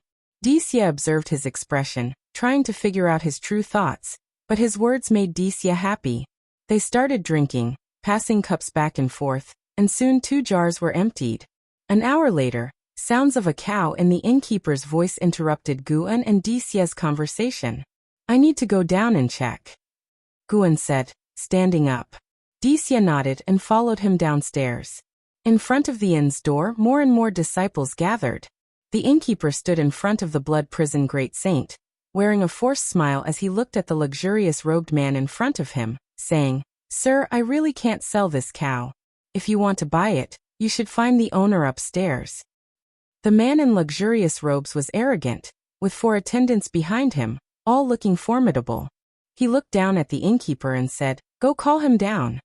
Before the innkeeper could respond, Guan's voice came from behind.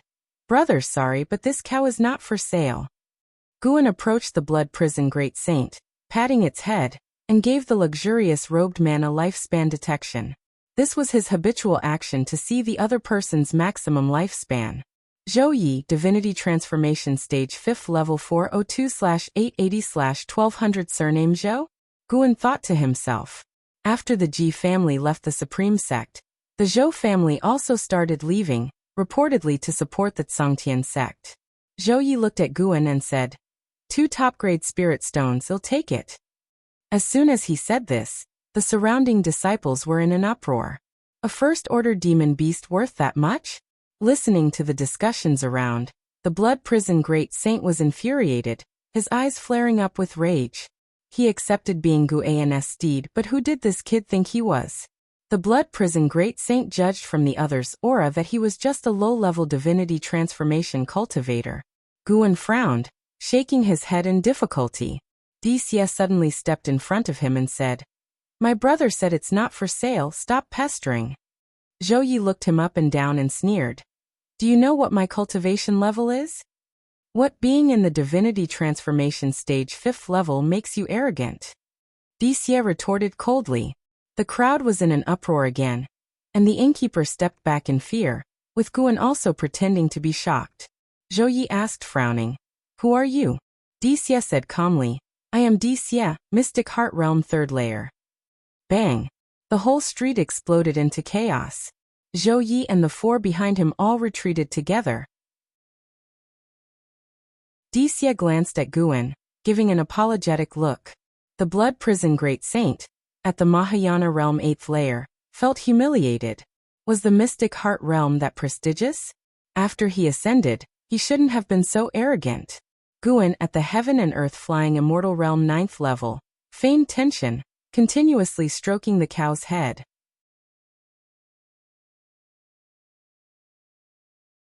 Chapter 201. Demon shocks the world under the might of Wuxia. Zhou Yi ultimately withdrew with his men. Before leaving, Zhou Yi still harbored hostility towards Guan. However, it did not reach the level of hatred, only dissatisfaction, and a desire to teach him a lesson. Afterward, Wuxia laid his cards on the table with Guan, revealing his true identity, and left with a look of shock on Guan's face. He turned his back to Guan, sighed slightly under the gaze of many disciples on both sides of the street. From now on, it would be challenging for him to befriend Guan, as the difference in status and cultivation level was clear. Even if he had the inclination to form a bond, Brother Gu would probably feel pressured, wouldn't he? Wuxia smiled self-deprecatingly. Guan continued to ride the blood prison Great Saint around the street. After nearly 2 ancient hours, they finally left the city. On the way to the Third Medicine Valley, Guan introduced the Supreme Sect and those noble families to the Blood Prison Great Saint. The Blood Prison Great Saint listened intently, for Guan had said that he would let him go after 1,000 years. Once free, he would still need to understand this great heaven and earth, so it was best to accumulate knowledge now. Do you know why I captured you? Guan asked nonchalantly. The Blood Prison Great Saint was no fool, and thought it must be related to those 2 half-human, half-demon individuals. You might think this world is nothing special, but it is far more dangerous than you imagine. This is also why I hide my cultivation level. Serving me for 1,000 years, first to atone for your sins, and second to temper your character. I hope you cherish it. Guan spoke softly. If the Blood Prison Great Saint performed well, he wouldn't mind teaching him the primordial reincarnation skill. The primordial reincarnation skill and the path of returning primordial spirit were, in a sense, a perfect match. It was just right to use the Blood Prison Great Saint to experiment and see if it was effective. Moo. The Blood Prison Great Saint responded. Although he could not speak human words, Guan understood his submissive intention. In fact, the mindset of the Blood Prison Great Saint had already changed. He had thought before that following Guan might be an opportunity. At least Guan could be his protector.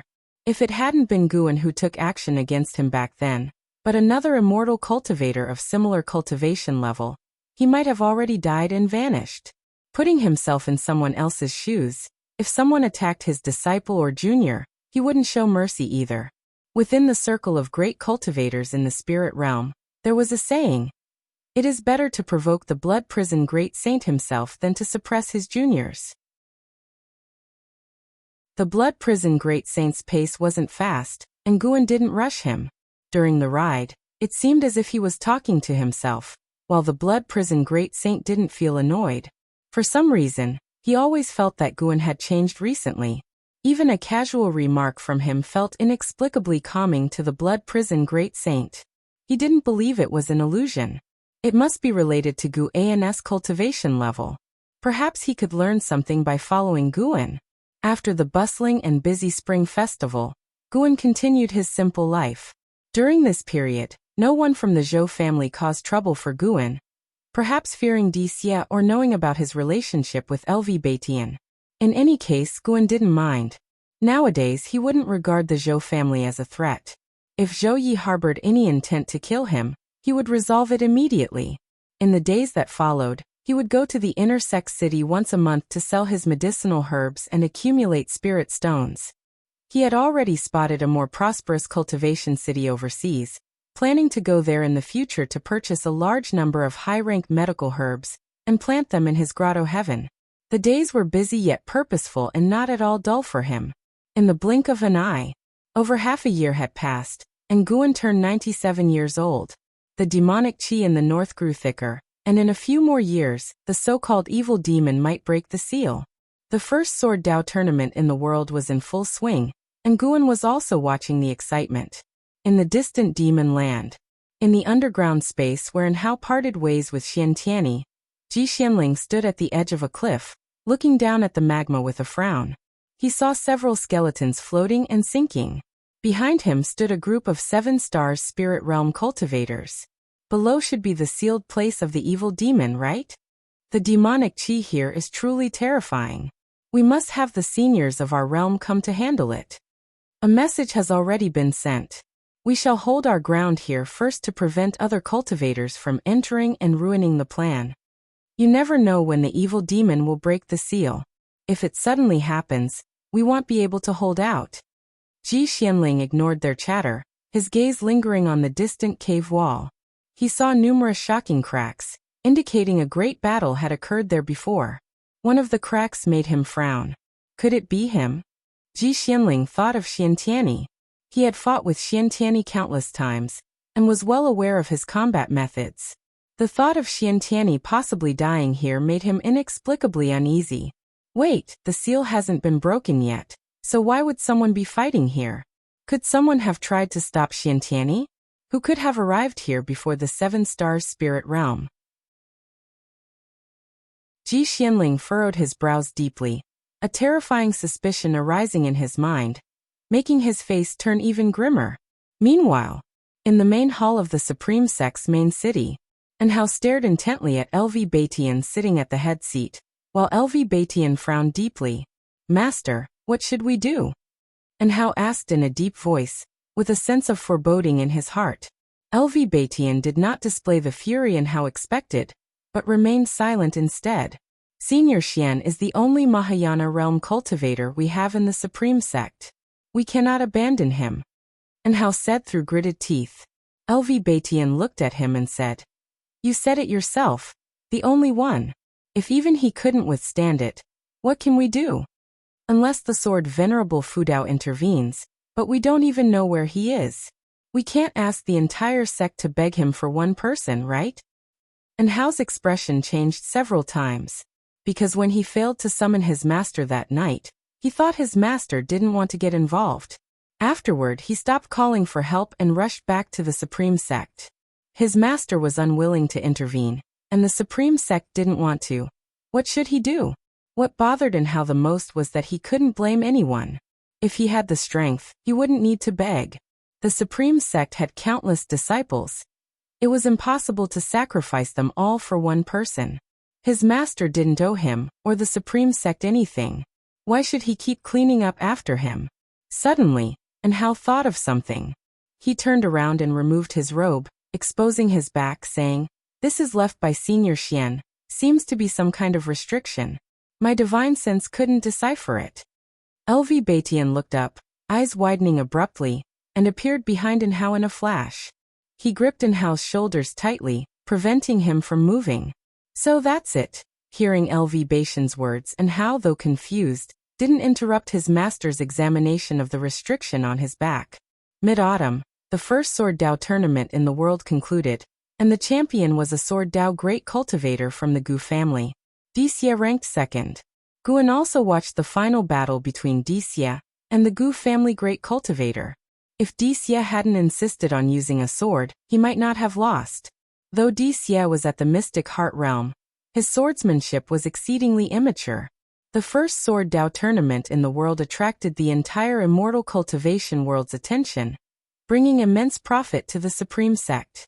Other sects began to emulate the Supreme Sect, hosting various tournaments. However, at this stage, cultivators were more interested in the spectacular combat demonstrated in the first Sword Dao tournament in the world. After the tournament, Anhao sought out an Xian. The siblings hadn't seen each other for a long time and were very happy, talking for a long while. Guan noticed that Anhao seemed to have something on his mind, but his relationship with Anhao wasn't close enough to inquire. Before leaving, Anhao found Guan, thanked him for taking care of an Xian, and gifted him many high-ranked medical herb seeds. After some polite refusal, Guan reluctantly accepted them. The two didn't talk for long before Anhao took his leave. Guan watched Anhao's departing figure, guessing it was related to his experience in the demon land. Disciple, fear not. Once he emerges, he's dead. Guan thought silently and suddenly recalled Xiantiani. Anhao had previously spent time with Xiantiani. Why had only Anhao returned? He immediately used his divine sense to scan the entire continent, but couldn't find Xiantiani. Had Xiantiani sailed away? But he hadn't seen him depart. Guan's gaze fixed on that demonic chi-laden area, where numerous 7-star spirit realm cultivators had gathered, including Ji Xianling, who had previously visited the Supreme Sect. Aside from the deep underground and a few obscure hidden realms, the only remaining place he hadn't explored was the sealed area of the evil demon. Could it be that Xiantiani was captured by the 7-star spirit realm, or had fallen into the sealed area of the evil demon? 2 months later, the north erupted with terrifying demonic chi, as dreadful as the demonic might of the demon ancestor, alarming the 3 dynasties. Standing up in the 3rd Medicine Valley, Guan turned to look. Not far away, the blood prison Great Saint also gazed northward, secretly alarmed. What terrifying demonic chi! This great heaven and earth truly hid dragons and tigers. Who might be behind this demonic chi? Guan only took one glance before continuing to pick medicinal herbs. The blood prison Great Saint glanced at Guan, seeing his calm demeanor, and felt relieved. Come to think of it, he wasn't clear about Guan's true cultivation level. Disciples in the valley were also disturbed by the distant demonic might. They gathered in groups, discussing the matter. They immediately associated it with the evil demon. Since the Holy Land's emergence and the spread of the legend of the evil demon, it had become a significant concern among people. After the eruption, the demonic might persisted, not dispersing, though it didn't affect the disciples' lives. It made them feel oppressed and uneasy. Early the next morning, many cultivators flew over the 3rd Medicine Valley, heading north. Guan's divine sense observed the 3 dynasties, noting that various sects were sending many cultivators toward the demon land. He wasn't worried. Judging from the current aura, the evil demon was at the level of a loose immortal, and had not completely broken free from the seal. He wanted to see if the 7-star spirit realm would truly assist the 3 dynasties' human race in resisting the evil demon. Meanwhile, in a forest, Zhang Buku followed Liya, unable to restrain himself from asking. Brother Li, with such demonic chi, it must be the legendary evil demon. We should stay away, and let the great cultivators handle it.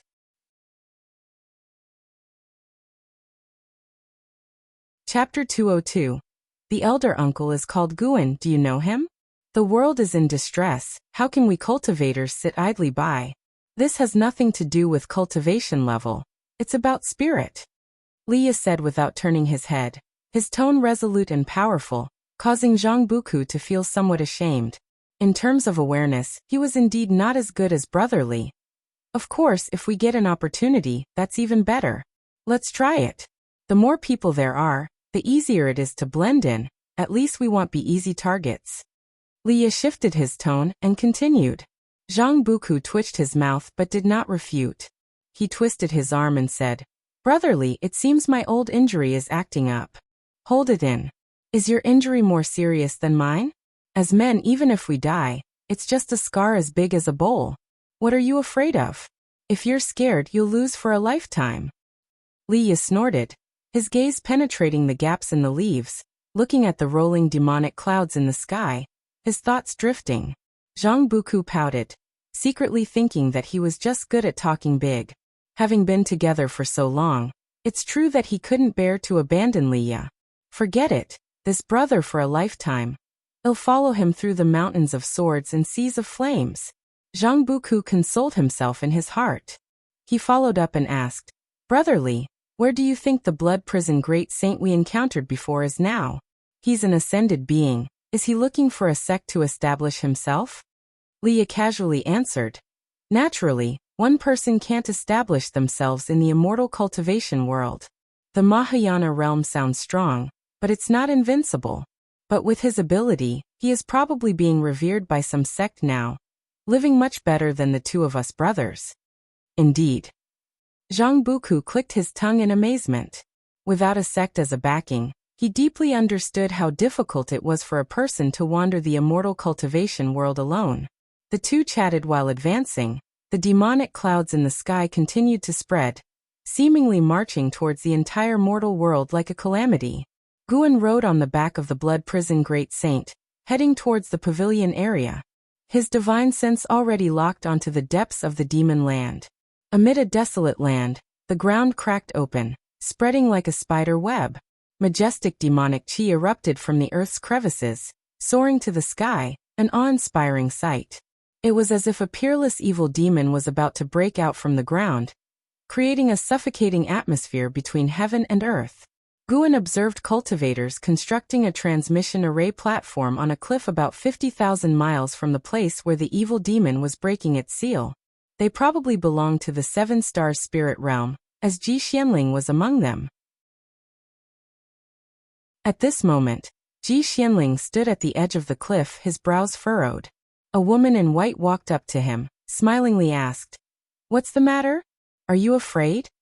Ji Xianling glanced at her indifferently.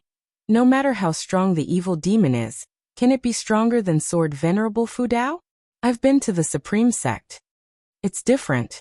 These two haven't fought. Besides, you represented the seven-star spirit realm going to the Supreme Sect.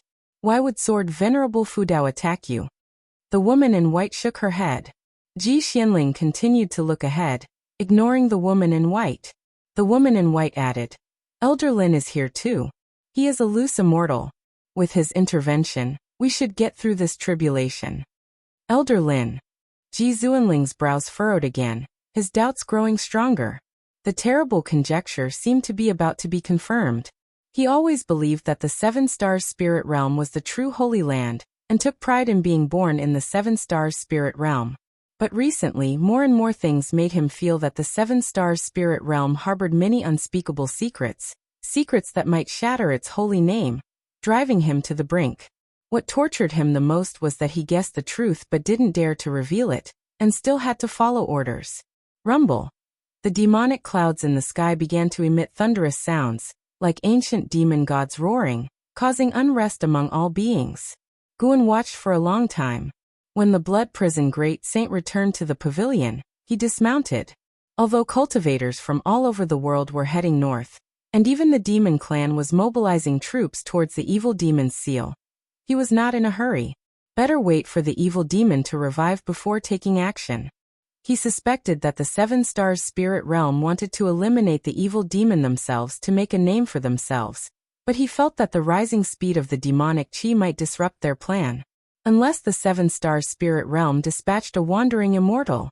Just right to use the evil demon to test the strength of the seven-star spirit realm on the continent. In the days following, news of the imminent revival of the evil demon spread wildly within the Supreme Sect, even reaching the disciples in Mystic Valley and the Third Medicine Valley. Guan could feel that the evil demon was about to break its seal ahead of time for some unknown reason. He didn't bother to speculate on the reason, as long as the evil demon didn't grow strong enough to exceed his control. Judging by the current pace of its chi rising, it would take another 100 years to pose a threat to Guan. The difference between heaven and earth flying immortal and wandering immortal was like the gap between mortals and immortals, not to mention that the evil demon had not yet reached the wandering immortal realm. The seven-star spirit realm side hadn't made a move yet. They were also waiting. Guan thought they would act only when the three Chao cultivators gathered, which would be their chance to make a name. In the blink of an eye, a month quickly passed, and a large number of three Chao cultivators had gathered where the seven-star spirit realm cultivators were stationed. The evil demon's chi had almost reached the wandering immortal realm, sending a chill down all cultivators' spines. Let alone scouting for information. They didn't even dare to send their divine senses into demon land. On the wasteland, the Supreme Sect cultivators gathered to build houses, with formations set up around the perimeter. LV Baitian stood on a terrace, his gaze fixed on the distant cliff, where the seven-star spirit realm was stationed, isolated as a holy land, not mingling with the three Chao sections. All the sects gathered on the wasteland under the cliff, but the seven-star spirit realm remained aloof. Ji Hantian approached LV Baitian, whispered, "There's still no sign of Xiantiani. Could he really have perished in demon land?" His brows furrowed. Xiantiani was a rare talent in the Supreme Sect in thousands of years, and their strongest person on the surface. Losing Xiantiani would mean half of the Supreme Sect's foundation crumbling. Regardless, we must prepare for the possibility that he can't fight. LV Baitian said solemnly. Ji Hantian looked at LV Baitian deep in thought. After a long while he finally asked, Sect leader, are you hiding something from me? If Xian Tianyi is really dead, how can you be so unperturbed? You are too calm. LV Baitian shook his head and turned to go downstairs. In the distance, Liya led Zhang Buku into the Supreme Sect's encampment. Zhang Buku looked around, full of curiosity. I heard the Supreme Sect started recruiting Demon Clan disciples. You should join later, I'll recommend you. Liya softly laughed. Zhang Buku asked, really? He was visibly excited. Liya glanced at him, curiously asking, why so excited? When I introduced you to the cultivators of the Tsangtian sect, you weren't this thrilled. Why? Zhang Buku took a deep breath. Truth be told, my father was an outer sect servant disciple of the Supreme Sect. Since childhood, I've heard tales of the Supreme Sect from him. Naturally, I yearn for it. Due to Zhang Buku's tragic background, Liya never asked much, afraid of saddening him. Today, hearing this, he couldn't help but ask, what's your father's name? By the way, I also started as an outer sect servant disciple. Maybe I knew your father. Zhang Buku turned his head. My father's name was Zhang Chuanxiao. What? Liya stopped in his tracks, staring at Zhang Buku in stunned surprise. Surprised, Zhang Buku asked, Brother Li, you knew him? First shocked, Liya then remembered that Zhang Buku's father had passed away. His mood dropped. Was your father a servant disciple in Medicine Valley? When I joined the valley, he was my senior brother. Liya said with mixed emotions. Zhang Buku was excited again. Really? I didn't expect we had such a connection. Right, you mentioned a martial uncle earlier. What's his name? Why didn't your father mention me? Liya asked. Just as he finished, his mind suddenly jolted. Wait, isn't this messing up the seniority? Zhang Buku replied. Martial uncle's name is Guan. Do you know him? Junior brother Gu. Liya immediately realized.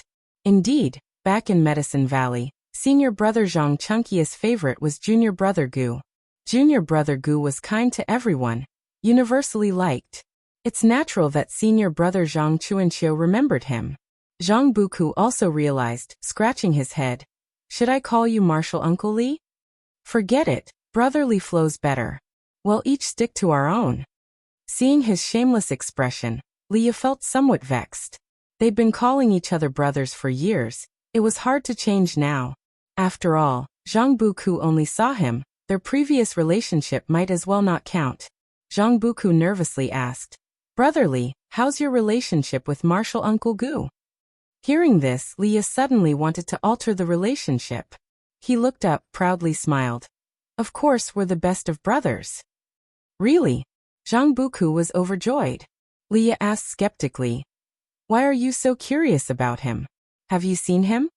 Of course, when I was young and my father hadn't yet passed, Martial Uncle Gu came to my house.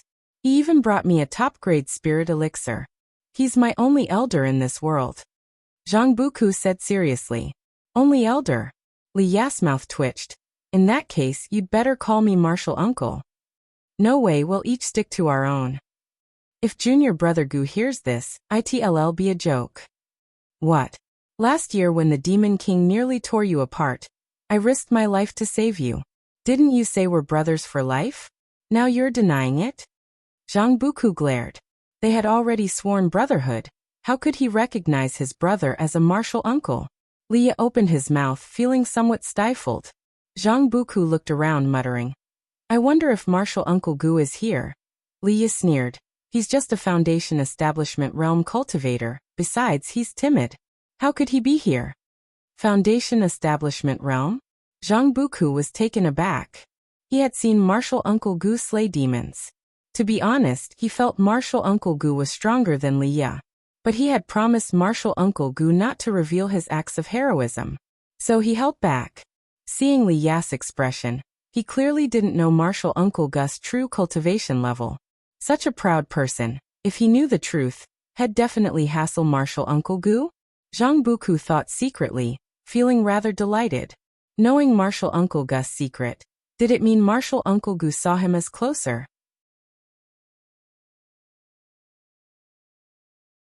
Chapter 203. The evil demon breaks the seal. It's him. Zhang Buku could not find Guan within the Supreme Sect's camp, as Guan was still busy planting seeds. He had come to the grotto heaven he had cultivated beforehand, scattering ordinary herb seeds to improve the soil. Once the matter with the evil demon was resolved, he planned to go overseas to buy a large number of high-ranked medicinal herb seeds. Decades had passed, and Guan had accumulated a vast fortune, enough for him to spend lavishly. The demonic power from the north persisted, affecting all life. Wherever Guan went, he heard people worrying about it. Simultaneously, Guan overheard another discourse. Some were constantly advocating for the Holy Land, claiming that this calamity would not spread to the human realm with the Holy Land's intervention. Using his divine sense to cover the land of 3 dynasties, Guan saw many people specifically spreading this news. From the karma around them, he deduced they were entrusted by 7-star spirit realm cultivators. Indeed, the Holy Land's means were far beyond the supreme sects. After witnessing how difficult it was to control the sword Venerable Fudao, the 7-star spirit realm acted swiftly. Moreover, Guan noticed batches of cultivators landing from the sea, some among them even Nirvana realm great cultivators. They infiltrated the 3 dynasties to gather information. Some were investigating the sword Venerable Fudao, others the 7-star spirit realm. Guan did not pay too much attention, as long as they didn't appear before him. Time continued to pass. About half a month later, as autumn drew to a close, Guan was riding the Blood Prison Great Saint, wandering around the 3rd Medicine Valley when his divine sense turned northward. The 7-star spirit realm had begun to take action. Guan saw among them appearing a loose immortal, whose aura was no weaker than startling immortal Lin's, even without releasing his pressure. In the depths of the demon land, at the edge of the demon land, all disciples, prepare for battle. A bold voice resounded throughout the Supreme Sect's encampment, prompting all disciples to begin mobilizing. Not only the Supreme Sect, but other sects were the same. The 7-star spirit realm dispatched disciples to various sects, instructing on battle tactics. Even powerful sects like the Tsangtian sect did not dare refuse, only complying, as the 7-star spirit realm had great cultivators at the realm of Immortal Path. When the 7-star spirit realm's cultivators flew toward the depths of the demon land like arrow showers, dozens of sects spread out, ready to encircle the demon land from different directions. And Hao Liya and Zhang Buku were among them. The Supreme Sect's mystic heart realm had only one representative, Ancestor Xian Quan. Other sects were the same, with even the strongest Songtian sect only sending a Taoist lord, not even bringing any mystic heart realm great cultivators. They all knew the battle's key lay with the Holy Land. And Hao gazed at the backs of the 7-star spirit realm cultivators, frowning deeply in thought. Over 10,000 Supreme Sect cultivators followed LV Batian in flight, everyone tense. Even with the Holy Land at the forefront, they still felt anxious, as the Holy Land had stated that the evil demon could not be completely eradicated by them. In the 7-star spirit realm faction, Ji Zuanling's eyes held complex emotions as he looked at the elder at the very front. That elder was the Lin family's loose immortal, named Ancestor Lin Lu, holding a high position within the 6 Stars Cave. Not only was his cultivation profound, but he himself had lived for nearly 10,000 years. Ancestor Lin Lu wore a large purple robe, his white hair bound beneath a coronet, and his weathered face exuded vitality with bright eyes, making him appear imposing. Suddenly his eyes squinted, and in the direction he gazed upon, the barren earth ahead was riddled with fissures, black demonic chi seeping out, as if something extremely evil was breeding. Thunderclouds churned above, lightning flashing, casting a heavy atmosphere over everything. Ancestor Lin Lu raised his right hand, a golden umbrella appearing in his palm. He lifted it, and the golden umbrella flew over his head, swiftly shooting forward. In the blink of an eye, the golden umbrella flew to the most densely concentrated area of demonic chi, hovering 10,000 feet above the ground, near the thunderclouds. Boom!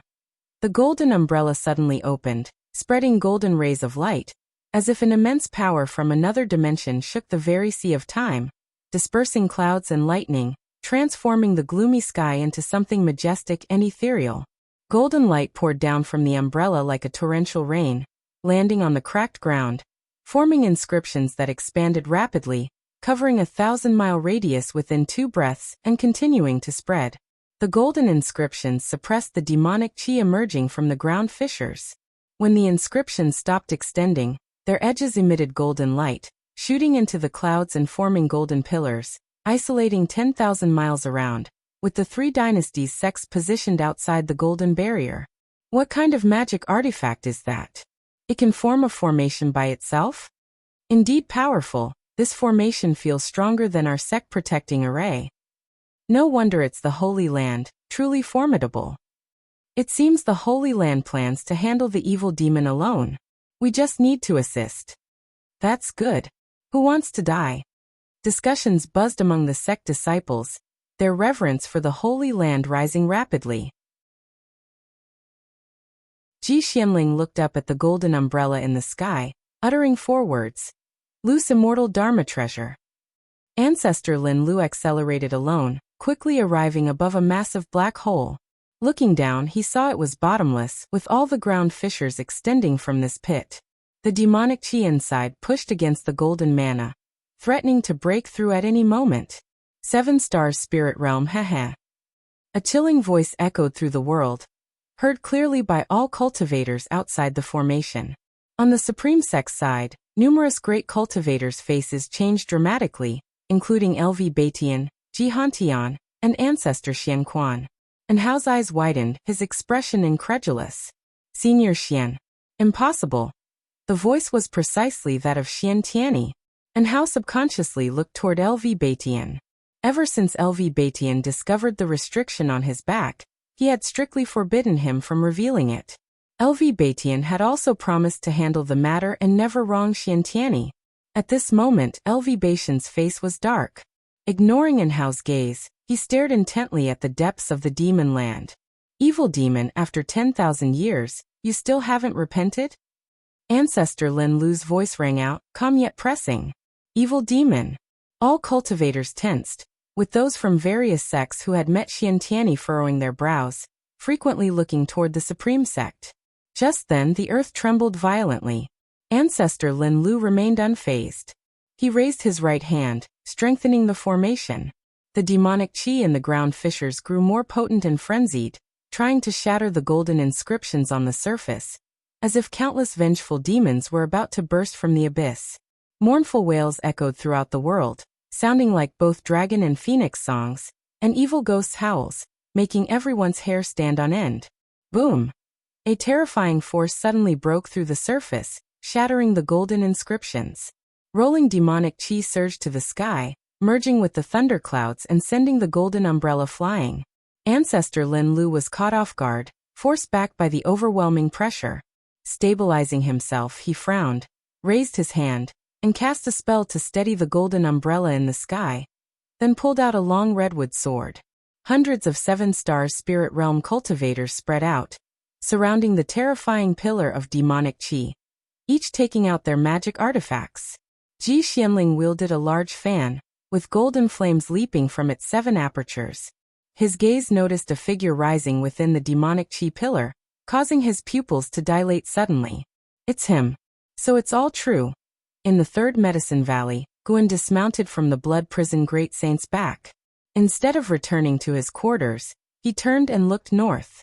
His brows furrowed, his eyes filled with coldness. His expression quickly changed. He retracted his gaze and prepared to go upstairs.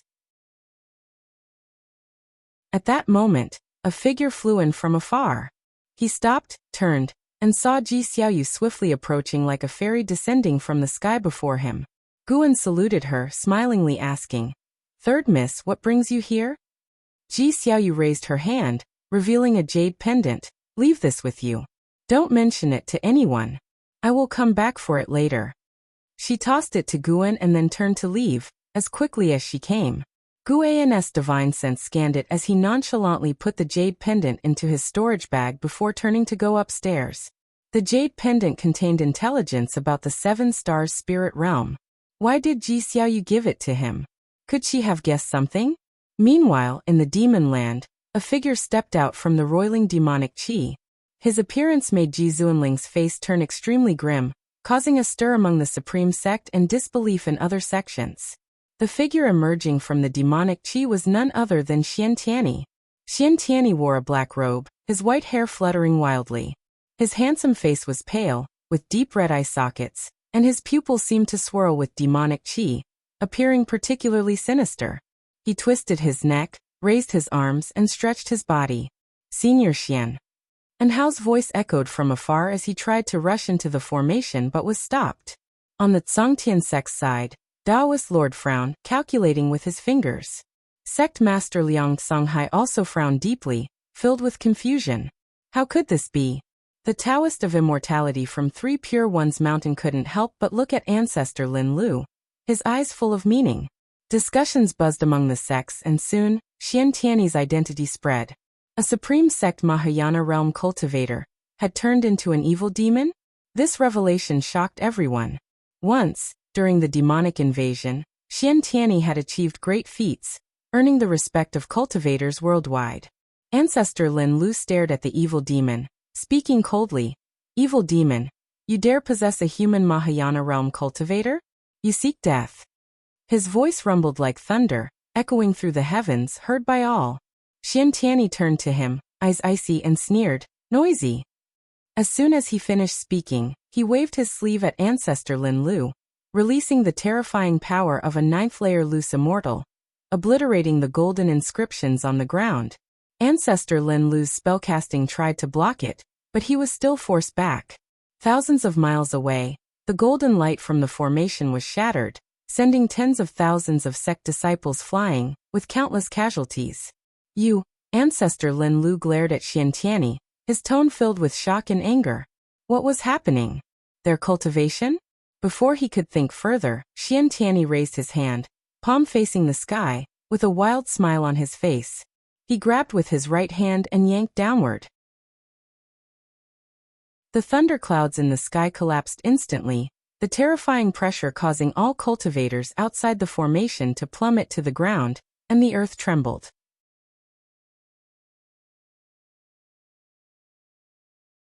Chapter 204 Above Loose Immortal. Tianyi merely grabbed out with his hand, but it gave all the cultivators a sense of the sky falling, with the heavens shaking and the earth roaring, reverberating in everyone's ears. The cultivators of the 7-star spirit realm also fought desperately to resist. Although their cultivation was high, it was only impressive compared to the cultivators outside the formation. Before Tianyi, they were insignificant. Rumble. The earth continuously shattered, overwhelming demonic energy surged forth like a volcanic eruption, and countless lightning bolts intertwined like dragons and snakes, converging in the palm of Tianyi's right hand. At this moment, Tianyi's momentum reached its peak, white hair wildly fluttered, a madman expression, as if a demonic god had descended upon the world.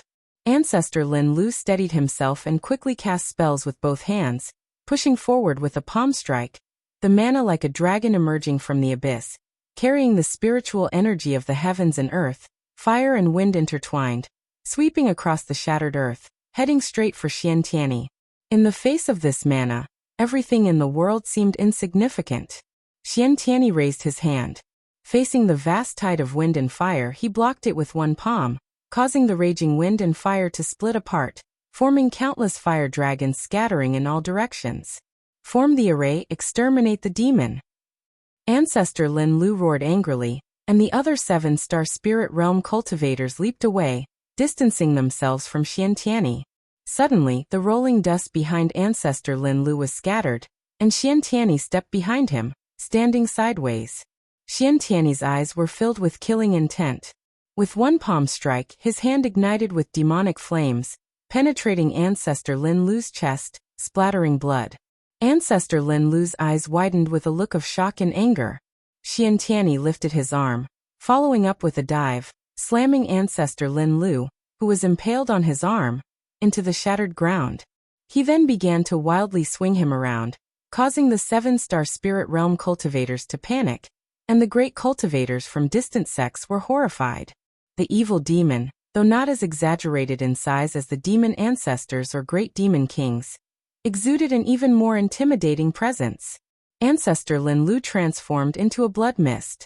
In an instant, his body reappeared dozens of miles away, covered in blood, with his robe tattered, no longer composed as before. Tianyi stepped out from the blood mist. As he looked up, countless sword shadows emitting silver light descended from the sky, engulfing him in an instant, causing dust to rise like a dragon swallowing the sky. Boom! Boom! Boom! Countless sword shadows bombarded the ground, causing the entire earth to tremble violently. The ones casting the spells were dozens of 7-star Spirit Realm sword cultivators. They floated high in the sky, each with their treasure sword inverted in front of them, the blades vibrating with a clear and piercing sound. Watching the formidable sword array of the 7-star Spirit Realm, the cultivators of various sects were elated. They retreated one after another, distancing themselves from the battlefield. The difference in cultivation levels was too great. Even flying was difficult, so they had to expand the encirclement. LV Batian grabbed Hao and quickly retreated. "Master, is there no hope?" Hao looked at LV Batian, gritting his teeth. Hearing that Tianyi had been possessed, his heart ached terribly. LV Batian gazed at the chaotic and terrifying battlefield in the distance, speaking in a solemn tone. "The urgent task now is to eliminate the demon." Li Ye and Zhang Buku were also retreating. Their cultivation level was too low. Facing Tianyi's demonic power, they felt suffocated. "Brotherly, there's no way to take advantage of this situation," Zhang Buku whispered urgently. He felt that the Holy Land was not containing the evil demon. Li Ye didn't speak. He was equally nervous. In his eyes, the Holy Land was the most powerful force in the world. With the Holy Land leading the way, their pressure should be less. But once the evil demon appeared, the situation was completely reversed, and even the mighty Holy Land was being suppressed. On the other side, Ancestor Lin Lu flew high into the sky, taking out various magic artifacts. While forming an array, he cast spells to attack Tianyi. "What's going on? He shouldn't be this strong," Ancestor Lin Lu thought fearfully. He could feel that Tianyi was still growing stronger, even challenging a higher realm. The realm above Lu's immortal. In the 6 Stars Cave, there was only one person in that realm, and that person was not on the continent. After reaching the realm of Immortal Path, most cultivators would not stay on the continent. He usually roamed the oceans and would not have returned if not for the family incident. Before he could think further, a surge of demonic energy burst from beneath the sword array, scattering it. Dozens of 7-star Spirit Realm sword cultivators spat blood and were sent flying. This demonic energy, like a blade, pierced through the sky, aimed at Ancestor Lin Lu. Too fast. It was so fast that Ancestor Lin Lu couldn't dodge, and could only instinctively use mana to defend. Boom! His figure was engulfed by demonic energy, and the clouds in the sky were also pierced. As the demonic energy dissipated, sunlight shone through the gap in the clouds. All of the magic artifacts in front of Ancestor Lin Lu shattered, and though he barely managed to block it, he was covered in blood, looking miserable. He was also at the Lu's immortal realm, and at the 8th floor of cultivation, but before Tianyi, he was defenseless. "Damn it!" Ancestor Lin Lu roared, his mana bursting from within, further shattering the ground below. Earth spirit energy surged up like a celestial screen, covering hundreds of miles, grand and majestic, engulfing his figure. Tianyi suddenly appeared behind one of the 7-star Spirit Realm cultivators, grabbing his head. The cultivator's face showed terror. Before he could resist, Tianyi directly extracted his soul, opening his mouth to forcibly devour it. He then released his right hand, and the soulless cultivator collapsed to the ground. This scene terrified the other 7-star Spirit Realm cultivators, who fled in panic. Tianyi immediately disappeared, and reappeared behind a female cultivator, grabbing her head and devouring her soul. These Mahayana cultivators had no chance to resist in his presence. Boom! A gust of wind came, and Tianyi instinctively turned his head. He saw beam after beam of green light phantoms rushing out of the spiritual energy curtain covering half the sky. Each held different forms of magic artifacts, stood 100 feet tall, and looked like celestial soldiers from another world, unstoppable. The Third Medicine Valley. Guan sat at his desk, practicing calligraphy while watching the battle. Possessed by the evil demon, Tianyi suppressed the 7-star Spirit Realm alone. That loose immortal constantly displayed divine skills, shaking the heavens and earth, but was unable to harm Xiantiani. Instead, he watched as Xiantiani continuously devoured souls. Guan sensed that 10 loose immortals were heading to the battlefield, flying in from the northern coast of the continent with great speed. They should be reinforcements for the 7-star spirit realm. Strange, there is still Xiantiani's soul aura within him. It doesn't seem like possession, but the two are so perfectly integrated, it's as if they were originally one. Guan wondered. He initially planned to act once the evil demon broke free, but he had to wait because of Xiantiani. The 7-star spirit realm intended to use the evil demon to bolster their Holy Land's prestige while luring Xiantiani into a trap, weakening the Supreme Sect's explicit power and reputation. It was truly sinister. But the evil demon was on the verge of breaking through to Wandering Immortal, which shouldn't have been part of the 7-star spirit realm's plan. Otherwise, Ancestor Lin Lu wouldn't have acted early, forcing the evil demon to break free prematurely. The variable was Xiantiani. Xiantiani seemed to have additional secrets unknown to others. Thinking carefully, Xiantiani's talent didn't seem trainable by the Supreme Sect, and his growth didn't involve training in the 7-star spirit realm, but rather heading south instead. In any case, Guan was determined to rescue Xiantiani. Now the 7-star spirit realm found itself in a difficult situation, and it was perfect to use the evil demon to weaken the realm's power and prestige. At the very least, let the other sects know that the 7-star spirit realm was not invincible. Gu An's eyes turned subtle when he saw Xiantiani spared Ji Xianling. Besides Ancestor Lin Lu and Ji Xianling, all the other 7-star spirit realm cultivators had their souls devoured, leaving only their shells. Without anyone to restrain him, Ancestor Lin Lu was no match for Xiantiani either. Being in the same realm, it would be difficult for Xiantiani to completely kill Ancestor Lin Lu in a short time. Suddenly, Xiantiani drilled deep into the ground. As soon as he disappeared, the 10 loose immortals arrived. In the battlefield of the demon land, the world turned dark, and the land was buried in overwhelming dust, resembling the early chaos of creation. Ancestor Lin Lu looked around at his fellow disciples and said solemnly, "He's about to break through to Wandering Immortal." Upon hearing these words, the 10 loose immortals' faces changed dramatically. Without needing further orders, they all plunged into the ground fissures, chasing after Xiantiani. Ancestor Lin Lu took out an elixir and swallowed it, then began cultivating energy midair to heal. His face was grim, filled with fear. The Lin family had already lost startling immortal Lin, the most talented family member in history, and their plans involving the 7-star spirit realm were nearly exposed.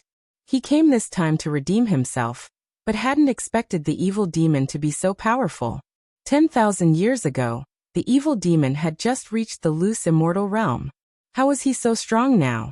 Was there another's influence behind the evil demon? His first thought was Sword Venerable Fudao. Sword Venerable Fudao could easily kill a loose immortal, and was likely a wandering immortal. The 6 Stars Cave had only one wandering immortal, and without knowing Sword Venerable Fudao's true identity, they did not dare act rashly. Could Sword Venerable Fudao be someone from a great sect at sea, specifically targeting the 7-star spirit realm? 300 years ago, we shouldn't have let the ephemera sect in. Ancestor Lin Lu hated bitterly. The 6 Stars Cave had numerous factions, and his family couldn't dominate. But now, the main loss fell on the Lin family. The disciples just devoured, most came from the Lin family. How could he not hate? At the same time, the Supreme Sect and other sects had retreated 10,000 miles away, sensing only 2 auras of 7-star spirit realm cultivators, making them even more afraid. Even the Holy Land can't suppress the evil demon? Without the Holy Land, we would have been dead already. The Holy Land does live up to its name, but its foundation is, could we ultimately rely on Sword Venerable Fudao? I suspect he'll only act when the evil demon reaches the 3 dynasties border. We're truly useless, always troubling him. The cultivators discussed, while the Supreme Sect remained somber. Xiantiani being possessed by the evil demon was a huge blow to their morale. LV Baitian looked into the distance, his face dark and eyes flashing. And Hao had calmed down, waiting for the outcome. He hadn't yet connected Xiantiany's plight to the Holy Land, only cared for Xiantiany's safety. However, it didn't take long before an even more terrifying demonic energy erupted from the ground, startling everyone.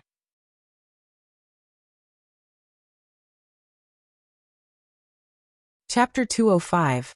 Majestic Divine Might. Wandering Immortal arrives rumble. The sky above the Supreme Sect was covered by rolling thunderclouds, as if a storm was about to break.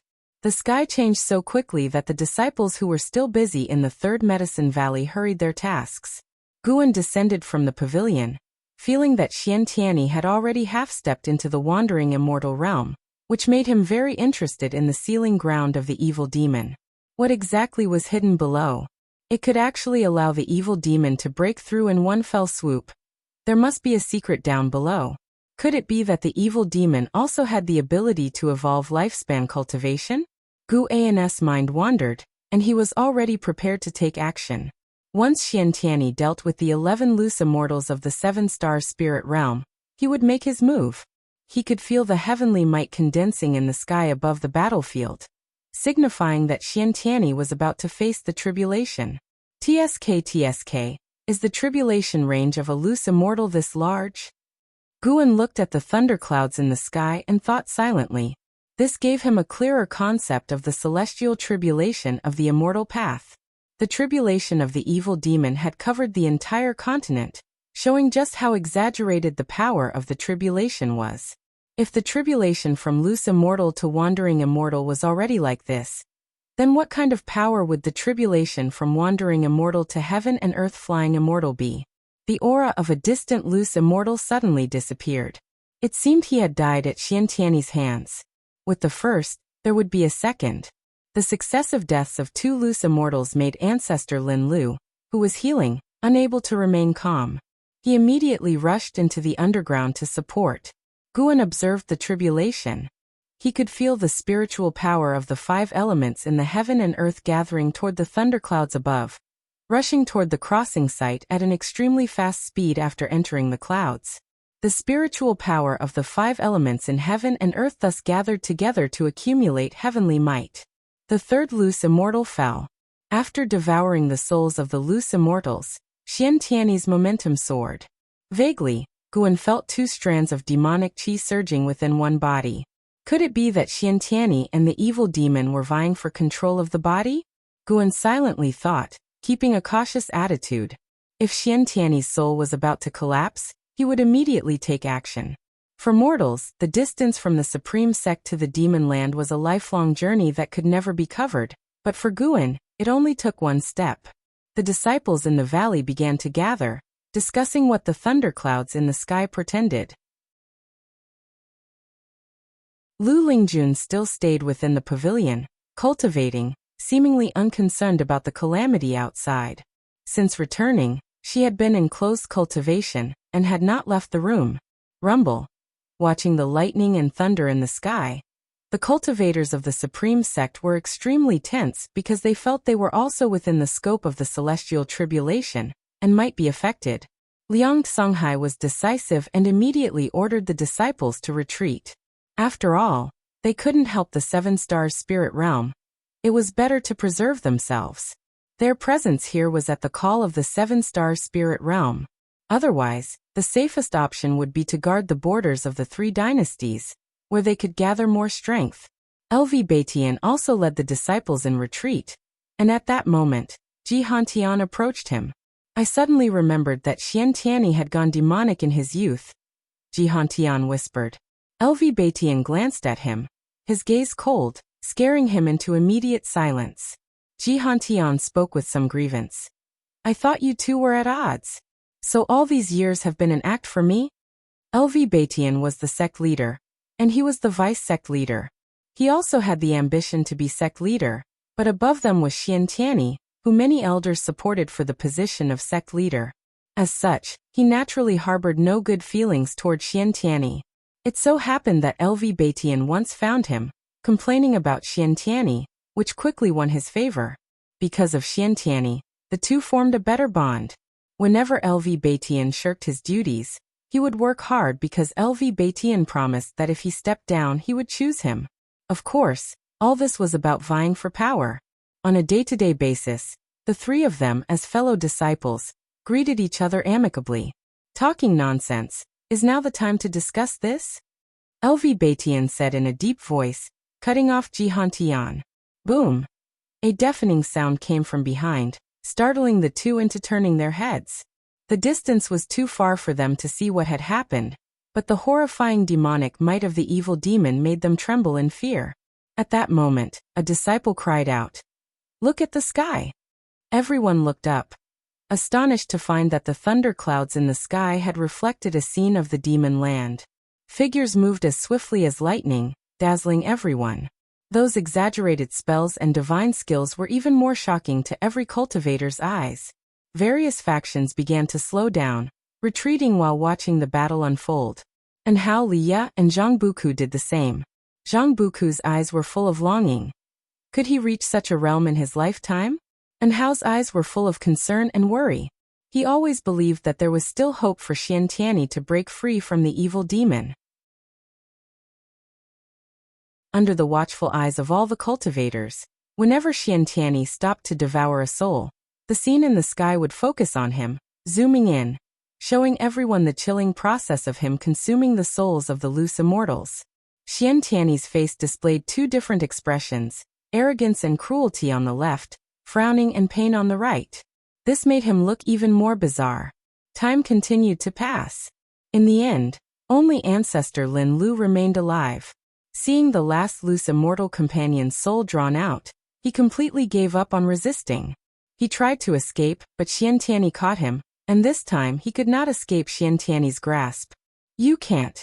Ancestor Lin Lu trembled, his primordial spirit unable to leave his body, his physical form unable to use divine skills, and his qi unable to break free from the hand above his head. Sadly, before he could finish his words, he collapsed to the ground. Xiantiani swallowed his soul, soared into the sky, sat cross-legged in mid-air, constantly rising. When he stopped, beneath him was a vast wave of dust like a dragon, seemingly engulfing the entire world. The illusions in the sky continued to expand, eventually covering the entire continent. Wherever there were people or demons, they were frightened, discussing who the figure in the sky was. Transformed into the evil demon, Xiantiani deeply imprinted himself in the hearts of all beings. The disciples of the Third Medicine Valley discussed in astonishment. Some remembered Xiantiani, finding it hard to believe. Guan turned and walked toward the transmission array platform. The blood prison great saint lay on the ground, watching the spectacle. As expected of the great heavenly spirit land, this tribulation is too exaggerated, and this evil demon looks so powerful. The blood prison great saint thought to himself. He was not at all flustered. After all, he was a prisoner. His gaze unconsciously followed Guan, seeing him teleport away. He didn't mind, thinking Guan was going to take care of the Mystic Valley. After arriving at the Mystic Valley, Guan simply inspected it briefly before leaving. As the great battle ended, the only sound left in heaven and earth was thunder. The cultivators of the three dynasties factions all paused. The leaders from each faction gathered to discuss their next move. They could all see that the evil demon was undergoing a tribulation. If the evil demon succeeded in the tribulation, the situation would become even worse. But with the complete annihilation of the seven-star spirit realm, what could they do? Someone complained. There are so many cultivators in the Holy Land, yet they sent only so few of us here. Isn't this courting death? Every 100 years, geniuses from various factions would go to the seven-star spirit realm for cultivation. They knew that the seven-star spirit realm far exceeded this number of people. Not only was the seven-star spirit realm sparsely populated, but they even called them to die here. It wasn't just one person. Others also resented the seven-star spirit realm. No matter how nicely the seven-star spirit realm spoke, these were old monsters who lived for hundreds, even thousands of years, not easily swayed by sweet talk. They judged the seven-star spirit realm by its actions. Liang Songhai took a deep breath and said, "All right, now the urgent task is how we might stop the evil demon's tribulation." Everyone fell into silence. The gap in realms was too vast, they had no chance of winning. Taoist Lord suddenly said, I foresee that the fate of the 3 dynasties has not yet run out. Perhaps there will be a turn of events. The 7 Stars Spirit Realm, after all, is an ancient holy land. Having lost so many people, they will not let it go easily. As soon as he spoke, everyone heaved a sigh of relief. They trusted the Taoist Lord greatly. LV Batian said nothing, his gaze fixed on the illusions in the sky. Time flew by, and those who came to fight felt agony. The people of the 3 dynasties were even more tense, watching the demon go through the tribulation, guessing what might happen next. Some even prayed for Xiantiani to fail the tribulation. And Hao sat cross-legged on the ground, both restoring his spiritual energy and keeping a close watch on the sky. Zhang Buku and Liya did the same, though they were more curious about Xiantiani's actual realm, finding the tribulation's momentum excessively exaggerated. On the other side, suspended high in the sky, Xiantiani was surrounded by demonic qi. The demonic qi from the underground pierced through the dust of heaven and earth, entering his body, continuously boosting his momentum. Xiantiani, have you forgotten you consider yourself a hero of the righteous path? A voice rang out in fury and alarm. From the dust wave emerged the disheveled Ji Xianling, shouting angrily at Xiantiani. Xiantiani's right eye opened, his brow furrowed, half his face showing a struggling expression. At that moment, his other eye opened, glancing at Ji Xianling with a gaze full of soul-chilling murderous intent, making Ji Xuanling's heart quake. Xiantiani's lips quivered slightly, laboriously uttering 2 words. Run away. As soon as he finished speaking, his right eye closed, and his entire face's expression returned to a unified look of cruelty and malevolence. He raised his right hand, aiming at Ji Xianling. Innate 5 elements divine thunder tribulation. To think you, fiend, can undergo one of the top 10 tribulations of all time. A voice, like that of a heavenly god, resounded throughout the continent, shaking all beings to their core. Anyone who heard this voice was instinctively filled with awe. Ji Xianling instinctively turned his head, seeing a massive hole suddenly form in the thunderclouds above. A figure shining brightly descended from the sky, pressing the 2 of them down, scattering the boundless dust waves on the ground. Boom! Xiantiani sat on the ground, the ruins within a 100-mile radius collapsing, forming a massive circular pit. A figure descended in front of Xiantiani, causing him to look up in fear. For the first time, he showed such an expression.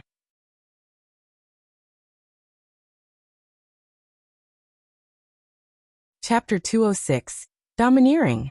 Sword Venerable Fu Dao.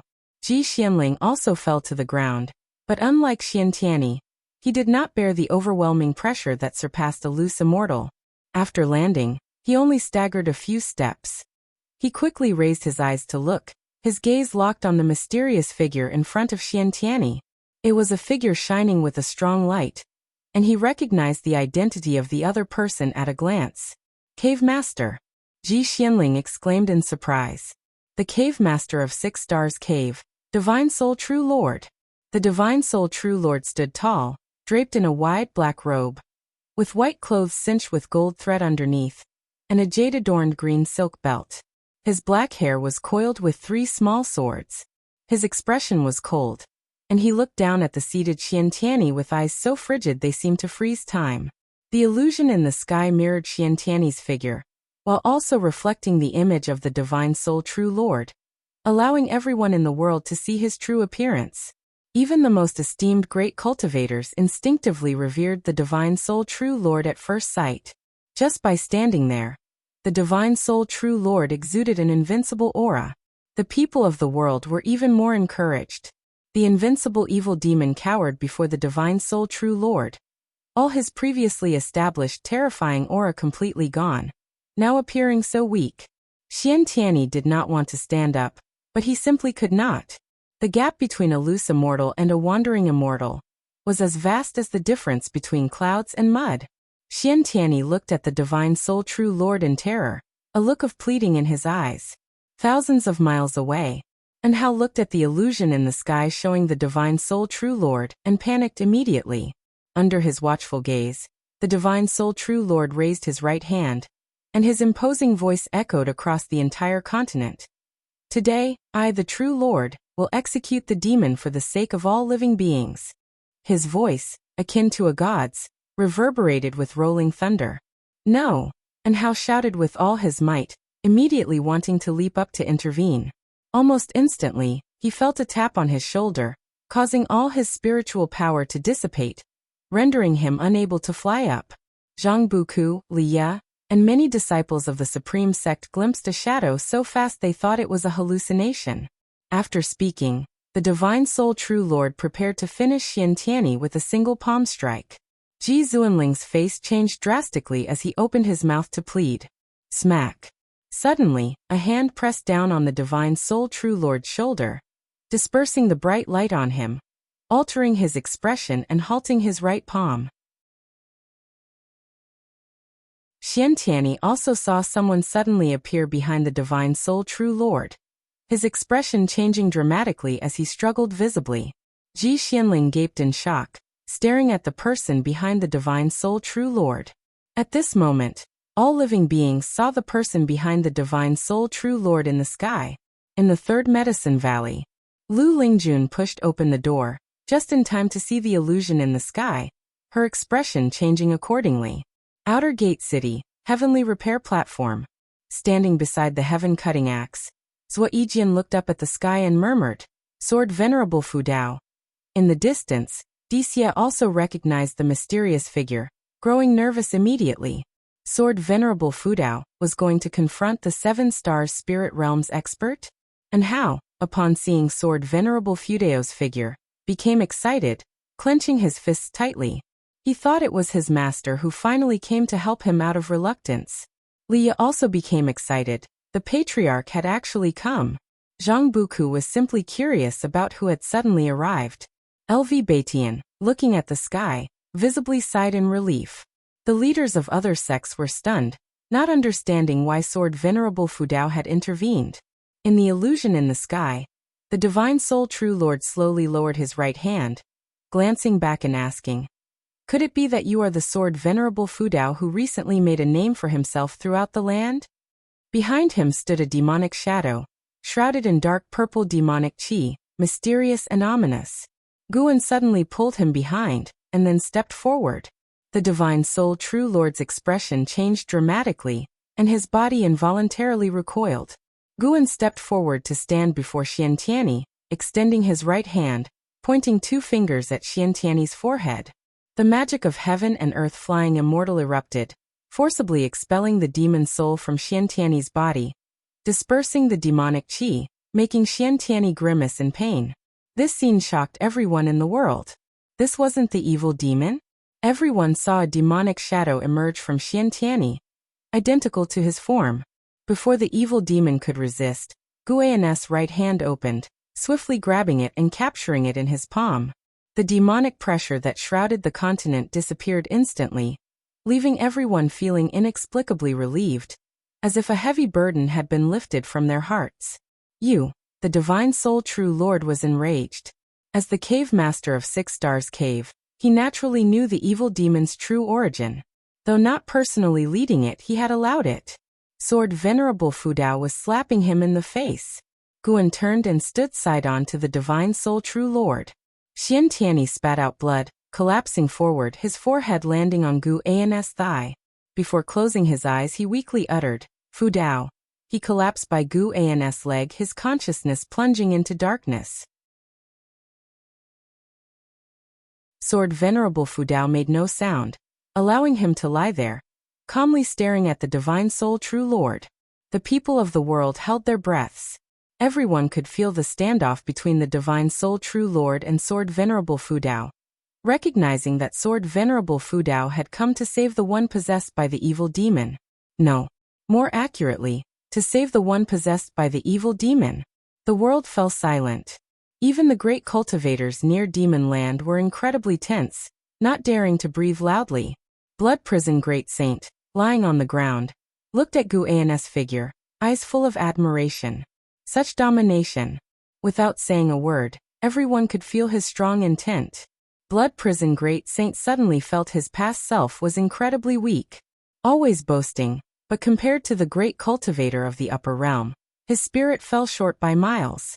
Not just him, everyone else felt the divine soul true lord had fallen to a lower position.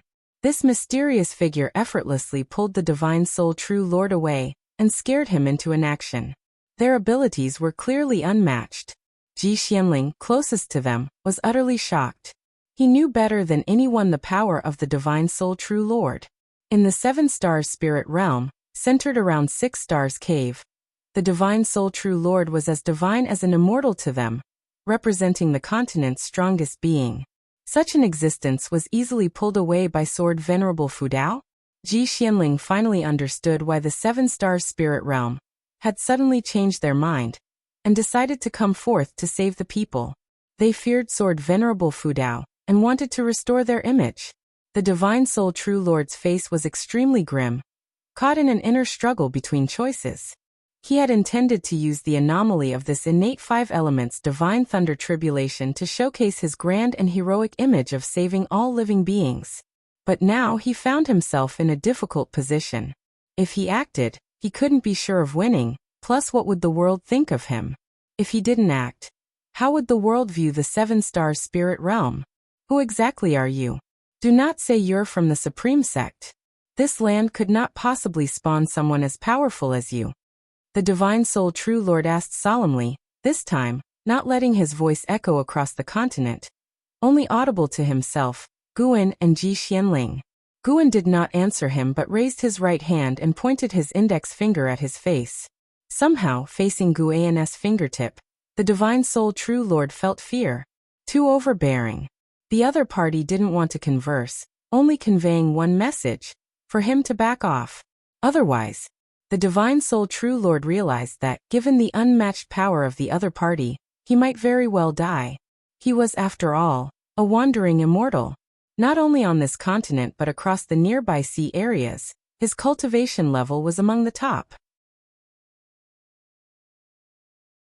In an instant, many thoughts crossed the divine soul true lord's mind. Finally, he coldly snorted, flicked his sleeves, and disappeared within a few steps. He left gracefully, yet in the people's eyes, it was a stance of fear, no matter how upright his posture was. The reason Guan didn't kill the divine soul true lord was that the world was watching, and a public execution would not be good. Firstly, because the 7 stars spirit realm was a holy land here to save the world, and secondly, to avoid drawing other great cultivators from the star caves. However, sometimes, not killing had a greater deterrent effect than killing. Not killing could both instill fear and leave room for the opponent to fantasize. Killing meant a never-ending vendetta. Guan looked up. The celestial might was dispersing. With the evil demon gone and unable to cross the tribulation, the heavenly tribulation naturally couldn't continue. He then vanished from the spot. Xian Tianyi, leaning against Guan's leg, fell forward, and Ji Xianling appeared out of thin air, catching him before his forehead hit the ground. Seeing this, LV Baitian immediately called for Supreme Sect disciples to follow him to rescue. Over 10,000 Supreme Sect cultivators flew up all at once, fearless, every one of them with excitement written on their faces. With Sword Venerable Fudao present, what did they have to fear? Leaders from other sects exchanged glances. The situation had exceeded their expectations, too much information challenging their understanding. Liang Songhai took a deep breath and said, "The 3 dynasties advance and retreat together." With that, he immediately flew towards Sangtian sect. Other sect leaders snapped out of it and went to give orders. Winning over Sword Venerable Fudao had become their most important task in years. The recent confrontation only solidified this belief. Sword Venerable Fudao turned out to be stronger than the Holy Land. In the Third Medicine Valley, Lu Lingjun watched as the illusions in the sky gradually dispersed, pulling her thoughts back to reality. Instinctively, she wanted to find Guan to discuss her observations from the battle, but realized his presence was not in the valley. She unconsciously scanned Mystic Valley with her divine sense, finding Guan among the mountain woods nearby, inspecting medicinal herbs, and she breathed a sigh of relief. She showed a helpless smile. Such a great spectacle ignored, all he worried about were his plants. Truly hopeless. Elsewhere, in the inner sect city, Ji Xiaoyu stood on the eaves, glancing up at the sky. Even as the illusion started to fade, she did not avert her gaze. She hadn't seen the divine soul true lord before, but could feel his high status within the 7 stars spirit realm. Such a powerful being was forced to retreat by Sword Venerable Fudao. Her eyes filled with complexity. Sword Venerable Fudao, who exactly are you? After this battle, she guessed the 7-star spirit realm would have to humble themselves. Before Sword Venerable Fudao came along, the 7 stars spirit realm wouldn't dare to commit blatant evil, let alone now. However, the 7-star spirit realm would surely frantically investigate Sword Venerable Fudao, and the Ji family from the Supreme Sect would become their tool. Patriarch, was this outcome within your expectation? Ji Xiaoyu's lips curled into a smile as she turned to leave. Just as she turned, the inner sect city erupted in thunderous cheers. One city was but a microcosm of the world. The entire world erupted into a feverish celebration.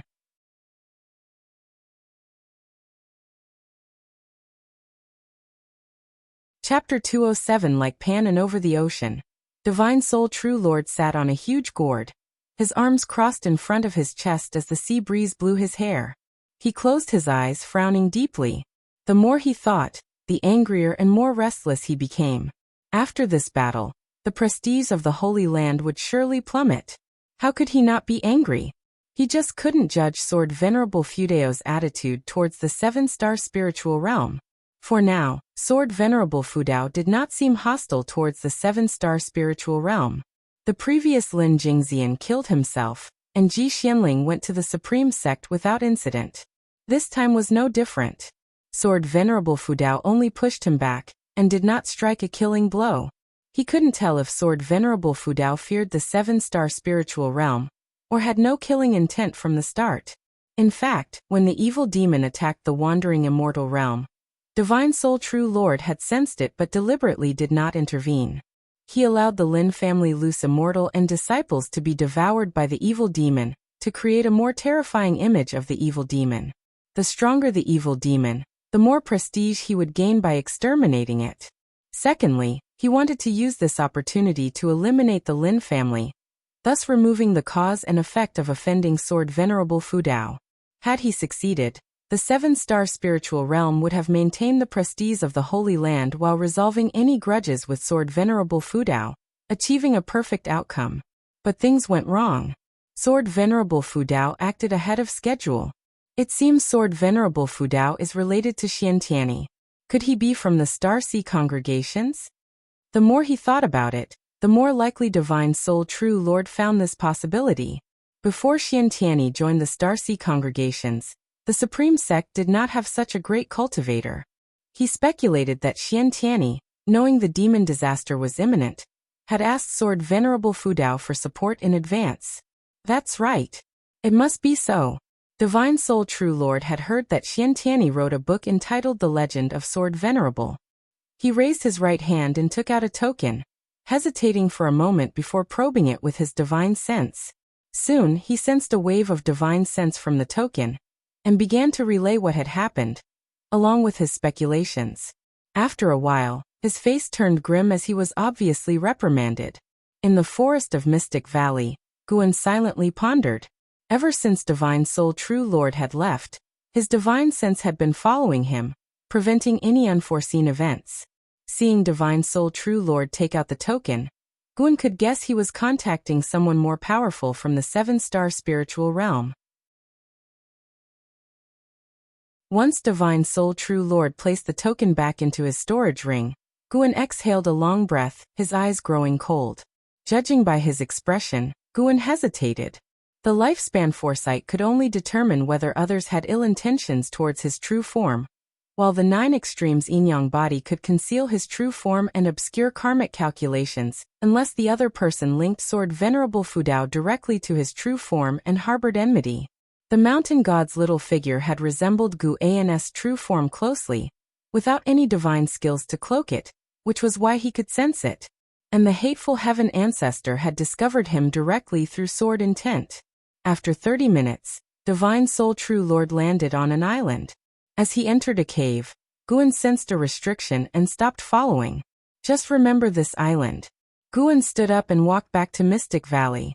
The disciples in the valley were still excitedly discussing the sky illusion they had witnessed earlier, the image of Sword Venerable Fudao deeply ingraining in their minds.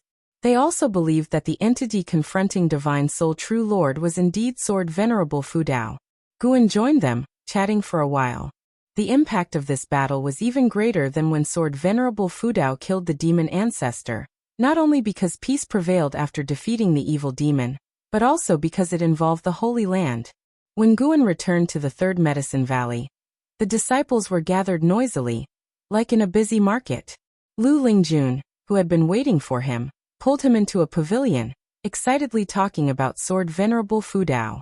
Seeing her admire Sword Venerable Fudao so much filled Guan with satisfaction. He had to feign excitement and reciprocate the emotional value. For the next month, the Supreme Sect was in constant uproar, everyone full of excitement, various news spreading wildly within the sect. Guan went to the outer gate city twice, each time staying for 2 ancient hours, listening to the disciples on the streets praise Sword Venerable Fudao. It was worth noting that within this month, Guan noticed more cultivators arriving from the sea, some even in the realm of Immortal Path, spreading throughout the immortal cultivation world, gathering intelligence on the 7-star spiritual realm, and Sword Venerable Fudao. Guan suspected they might be from another great power. He thought of Hateful Heaven ancestors' foes from the Starsea congregations. The Starsea congregations was a colossal power at sea. At least in Hateful Heaven ancestors' mind, the Starsea congregations were on par with the 7-star spiritual realm. Could the Starsea congregations be preparing to strike at the 7-star spiritual realm? Although Guan let his imagination run wild, he remained calm, continuing his peaceful farming life. After all, no one knew that he was Sword Venerable Fudao. After the winter snow fell, the cultivators who had fought the evil demon began returning to the Supreme Sect. It was worth mentioning that Li Ya and Zhang Buku also returned. Sensing their auras flying towards Mystic Valley, Guan awaited them in advance. The two still shared the North Sea heavy sword. Zhang Buku, looking at the forest covered in snow, appeared nervous. He was returning to the Medicine Valley where his father used to live, eager to see martial Uncle Gu again. The more Zhang Buku thought about it, the more nervous he became. Leah reminded him not to mention their injuries to Guan and to speak based on Guan's reactions. Zhang Buku felt helpless, but could only agree.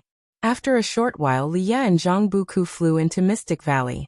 Their arrival drew the attention of the servant disciples. Senior Brother Li. Lu Jiujia walked over excitedly, full of surprise. Of all those who had left Mystic Valley, who was the most formidable? Naturally, it was Li Ya.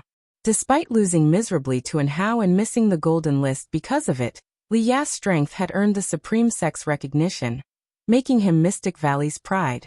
Li Ya looked at Lu Jiujia, knowing he was Guan's junior brother. He nodded slightly and said, "I am here to see your senior brother." Before Lu Jiujia could reply, a voice floated down from the pavilion. "Senior Brother Li, Buku. Come up."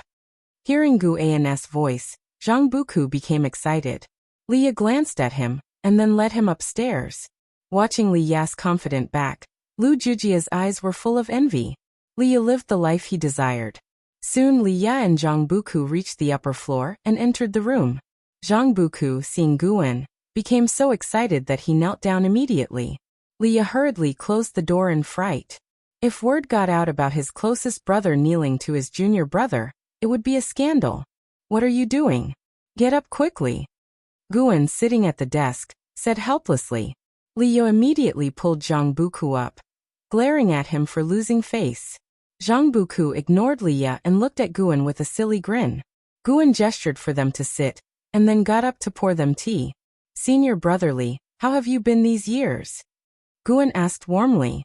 Li Ya immediately started boasting about his encounters and his progress in cultivation.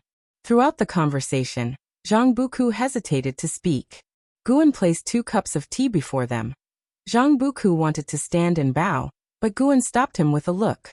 Seeing Guan's one glance making Zhang Buku obedient, Li Ya felt a pang of jealousy amidst his storytelling. "By the way, junior brother Gu, when did you descend the mountain without telling me?" If I had known you were visiting senior brother Zhang, I definitely would have gone too. Leah suddenly recalled, asking sternly. Guan rolled his eyes at him and said, "At that time Buku was still a minor. Could you have come with me? You were focused on proving yourself." Leah heard this and gave an embarrassed smile. His relationship with Zhang Chuanxiu was average. Even if he had free time, he wouldn't have gone unless Guan insisted. Guan turned to Zhang Buku and asked, "How has it been following senior brother Li? Any injuries?" Zhang Buku was about to speak when Leah interrupted. "How could you get injured following me? These years, we've been a great team, having everything we wanted, and our cultivation has advanced rapidly." Seeing this, Zhang Buku could only nod. Then Leah shifted the topic to Sword Venerable Fu Dao, instantly changing the subject. Zhang Buku, who admired Sword Venerable Fu Dao, couldn't stop talking. Guan smiled at them, occasionally chiming in. Did Leah really take him for the primordial ancestor? The proud look on his face made Guan want to laugh. As for Zhang Buku, although excited, he wasn't as exaggerated as Leah. Hearing Guan praise Sword Venerable Fu Dao made Leah feel greatly satisfied. He wanted to tell Guan that Sword Venerable Fu Dao was their Li family primordial ancestor. But recalling the primordial ancestor's instructions, he could only hold back. He hadn't encountered the primordial ancestor in a long time. What was the primordial ancestor doing? Was he busy teaching Enhao? On the way back, Leah had communicated with Enhao, and compared to Enhao's progress, his achievements over the years were negligible. Once again he felt sour. The primordial ancestor favored Enhao for his talent, but guided him out of blood and kinship. Guan didn't know what Leah was thinking but felt his mood suddenly drop. He didn't want to inquire and took the chance to focus on Zhang Buku, feeling slightly irritated by Li Ya's hogging of the conversation earlier. "Bullying my nephew? I'm fine. Brother Li treats me well really." One sentence from Zhang Buku caused Li Ya's blood pressure to soar. Guan smirking asked, "Brother Li?" "Yes, we are sworn brothers, promising to live and die together," Zhang Buku said stoutly. He could help Li Ya hide some things, but not let him gain seniority. Li Ya's expression turned awkward. His gaze fell on the paper in front of Gu and seizing the moment, he picked it up and asked abruptly, "Junior brother Gu, what are you writing?" Guan smiled and replied, "A book called Journey to the West." "Journey to the West? Never heard of it. Just started writing it." "All right then. I wish you to become a famed writer like Panin." Leah skimmed a few lines before putting it back, mainly using it to divert the conversation. He didn't really care about Journey to the West. Zhu Beiji carrying his wife? What nonsense. This book seemed boring at first glance.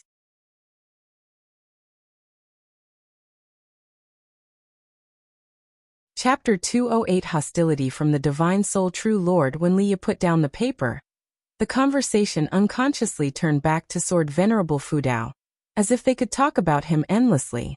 Zhang Buku said that earlier, when Sword Venerable Fu Dao made his move, he saw a blurred figure, suspecting it was Sword Venerable Fu Dao, who passed right in front of them.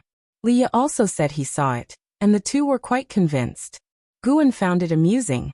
He had deliberately let Enhao and the other two see him. Accurately speaking, let the cultivators from the Supreme Sect notice that he was coming from there. With the Limitless Freedom step, Guan could move beside Divine Soul True Lord in one step.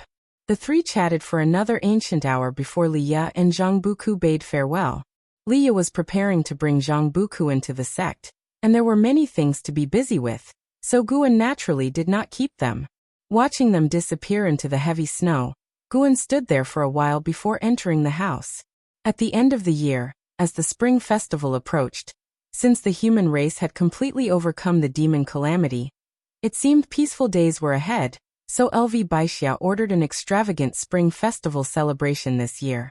Before the spring festival even arrived, each city began preparations, and this atmosphere also affected Mystic Valley and the Third Medicine Valley. To welcome the new era, LV Baitian issued various decrees, raising the treatment of every level of disciple, down to even the servant disciples, making the entire sect jubilant. Riding the Blood Prison Great Saint, Guan strolled through the outer gate city. He could sense many people hiding their cultivation levels in the city, with more than 20 mystic heart realm cultivators, 3 Mahayana realm, and 1 in the Nirvana realm. These people were all from overseas, and in the past year they had been gathering various intelligence, mainly about the views of Supreme Sect cultivators on the Holy Land 7 Stars Spirit Realm, and Sword Venerable Fudao. They did not affect Guan, so he could not be bothered with them. Along the way, Guan met many old acquaintances, some who graduated from Medicine Valley, and some fellow disciples he met at the Book Collection Hall and Elixir Hall. Engaging in small talk, he did not feel bored, but rather found it interesting. Listening to friends' current endeavors in immortal cultivation also broadened his experience. The Spring Festival atmosphere enveloped every street. Even the Blood Prison Great Saint looked around curiously. Unknowingly, Guan arrived at the Heavenly Repair Platform again. The vast Heavenly Repair Platform was crowded and noisy, with many outer disciples standing guard around the edges.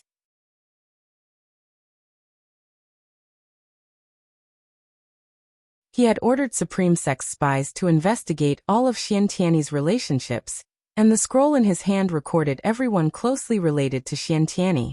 The rising power of the evil demon was likely related to Xiantiani, and Sword Venerable Fudao intervened to save him.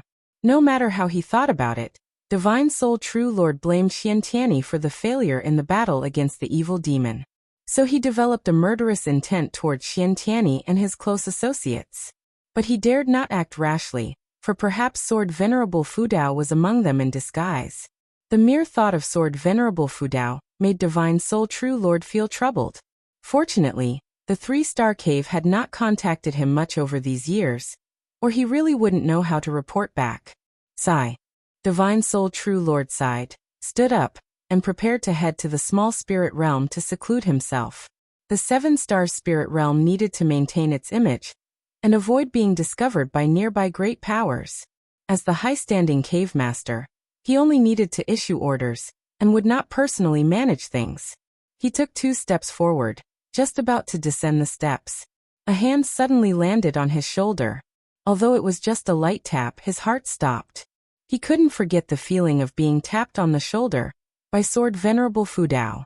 Fear instinctively arose in his heart, and as he was about to speak, an overwhelming mana surged into his body, instantly turning his flesh into ashes, and even his primordial spirit vanished. The gap between the 9th layer of the heaven and earth flying immortal realm and the 3rd layer of the wandering immortal realm was immense. In front of Guan, Divine Soul True Lord was no different from an ant.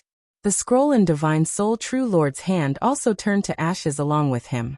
Guan, who had performed the 9 extremes yin-yang body technique, vanished as if he had never appeared. He quickly returned to the Supreme Sect, emerging from the bushes and walking towards the Blood Prison Great Saint. He had been out of the Blood Prison Great Saint's sight for less than 10 breaths. With its cultivation sealed, the Blood Prison Great Saint had no idea what he had done and immediately stood up after seeing him return. Guan hung the wildflowers he had casually picked on the Blood Prison Great Saint's horns and directed it towards Mystic Valley. The Blood Prison Great Saint did not think much and carried Guan away. At this moment, Guan appeared calm, but his heart was far from at peace. He looked again at the prompt. Killing Divine Soul True Lord had given him 10,500 years of life. The wandering immortal realm was indeed formidable, no longer akin to weeds. When he killed Divine Soul True Lord, Guan did not even dare to perform a soul search, as Divine Soul True Lord surely knew many high realm immortals, and he feared that soul searching might alert those powerful beings. He was already peering into the way of cause and effect. If he delved deeply into this path, it would be like gaining foresight of potential life threats. He had not even explored that cave. For a great cultivator like Divine Soul True Lord to disappear for decades, or even 100 years, was not unusual. It remained to be seen whether the 7 Stars Spirit Realm had a device to contact its disciples. Guan had once read a book stating that some sects across the seas possessed special artifacts. When a sect member perished, they could detect it immediately. Anyway, he would take a gamble. Guan would not allow someone harboring murderous intent towards him to live. The longer they were left unchecked, the greater the danger. After the Spring Festival, the Supreme Sect began promoting the world's first cultivation meeting. What was the cultivation meeting?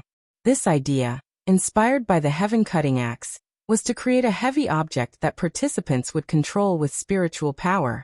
The announcement of this meeting caused widespread interest in the immortal cultivation world. Such a meeting had never been held before. LV Batian planned to prepare for 5 years, and even hinted at participation from overseas cultivators. Since killing Divine Soul True Lord, Guan observed the territory of the 3 dynasties every day with his divine sense. Fortunately, everything was peaceful, and the lifespan detection had not been triggered. In mid-March, LV Batian visited Guan. The two drank wine in the house, with Guan listening carefully to LV Batian's ambitious plans, occasionally interjecting. He did not understand how to manage a sect, but could offer some suggestions. Currently, LV Batian's ideas aligned with his own. LV Batian put all his efforts outward, and the entire sect worked hard for its growth, reducing internal strife significantly. The Supreme Sect enjoyed unprecedented harmony. Even though the world appears peaceful now, I still feel uneasy, just like half a year ago when dealing with the evil demon. That mysterious cultivator, his cultivation was incomparably strong. LV Batian put down his wine bowl and sighed. That person was already dead. Guan silently answered in his heart but said, "Wasn't it said that the person was an immortal senior from the Holy Land? The Holy Land shouldn't bring calamity, right?" LV Batian curled his lips and said, "Who knows? Alright, let's not talk about this.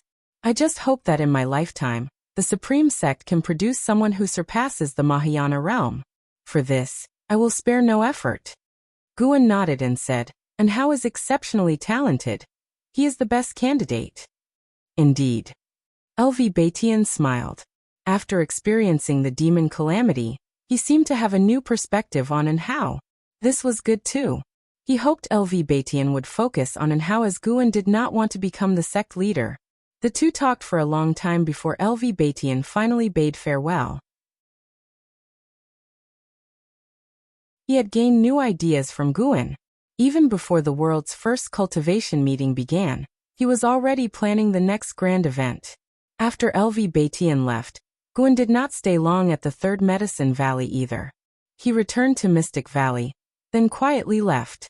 He continuously used the limitless freedom step, quickly distancing himself from the mainland. After several steps, he arrived on a vast island, the most prosperous in this sea area, with a cultivator population exceeding 5 million, always bustling with people. He did not disguise himself since the Supreme Sect was so far away. Even a Mahayana realm cultivator would take a lot of time to get here. And there were countless sea demons along the way. Here no one recognized him. The purpose of this trip was to purchase medicinal herb seeds. His grotto heaven only grew herbs of the 7th rank or higher.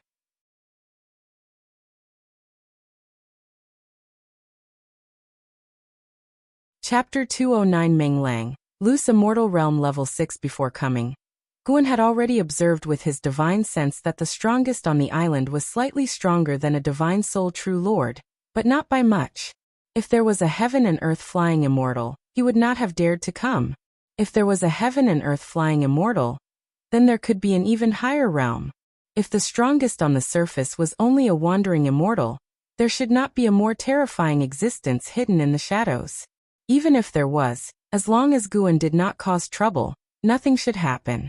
He went to the Sea Protection Mansion in the city, intending to conduct a transaction and register for an identity token, which would allow him to enter and exit the various buildings.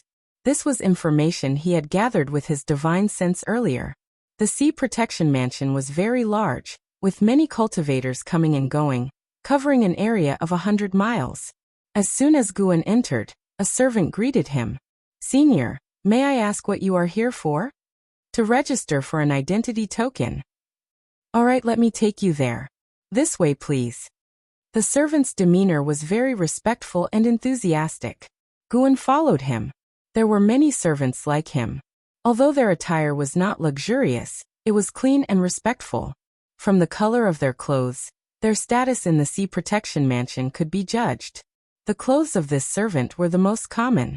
After asking Guan if he was a newcomer, the servant began to introduce the Sea Protection Mansion and the island to him. This island was called Immortal Seeking Island, a famous neutral island in the ocean. Transactions could be conducted here safely. If something went wrong, the island master would ensure justice. Moreover, connections could be made with great sects such as the Star Sea Congregations, Seven Stars Spirit Realm, and Deep Sea Spirit Palace. When introducing the background of Immortal Seeking Island, the servant was not arrogant, remaining humble, which Guan found impeccable. When Guan asked for his name, the servant was flattered and quickly introduced himself. Actually, even without his introduction, Guan already knew, but it was necessary to go through the formalities. Hu Xiaojian, Nascent Soul Realm, Second Layer 480/860/2200. A lifespan of this extent could make him a genius in the Supreme Sect, but on Immortal Seeking Island, he could only serve as a servant. Guan sighed inwardly. By the way, Senior, have you reached the Immortal Path Realm? If so, I can guide you to obtain a high-rank identity token, which comes with various benefits. Hu Xiaojian asked cautiously. He could tell from Guan's extraordinary bearing, though not overbearing, that Guan was likely a great cultivator who had returned to simplicity. Guan responded affirmatively, making Hu Xiaojian even more excited. After the time it takes for an incense stick to burn, under Hu Xiaojian's guidance, Guan arrived at a large hall where most of the cultivators coming and going were in the Mahayana realm, or Nirvana realm. The Nirvana realm cultivators were likely outsiders like Guan, while the Mahayana realm cultivators belonged to the Sea Protection Mansion. As for loose immortals, they were rare to encounter. Hu Xiaojian approached an elderly man and explained Guan's intention. The elder immediately stood up and led the two to a side hall. Chu Feng, Nirvana realm, 5th layer 3860/15000/17000. Guan silently noted this information, then followed Chu Feng. Chu Feng took a white jade token uninscribed from a redwood cabinet, handed it to Guan and said, "Inject your mana into this, then silently recite your name to register." Guan took the white jade token, adjusted his cultivation level, and injected his mana. After a few breaths, he raised the identity token to show Chu Feng. Menglang, Loose Immortal Realm, 6th layer. Chu Feng read aloud, then quickly raised his hand in salute, respectfully addressing him as senior. Hu Xiaojian was even more excited, also saluting.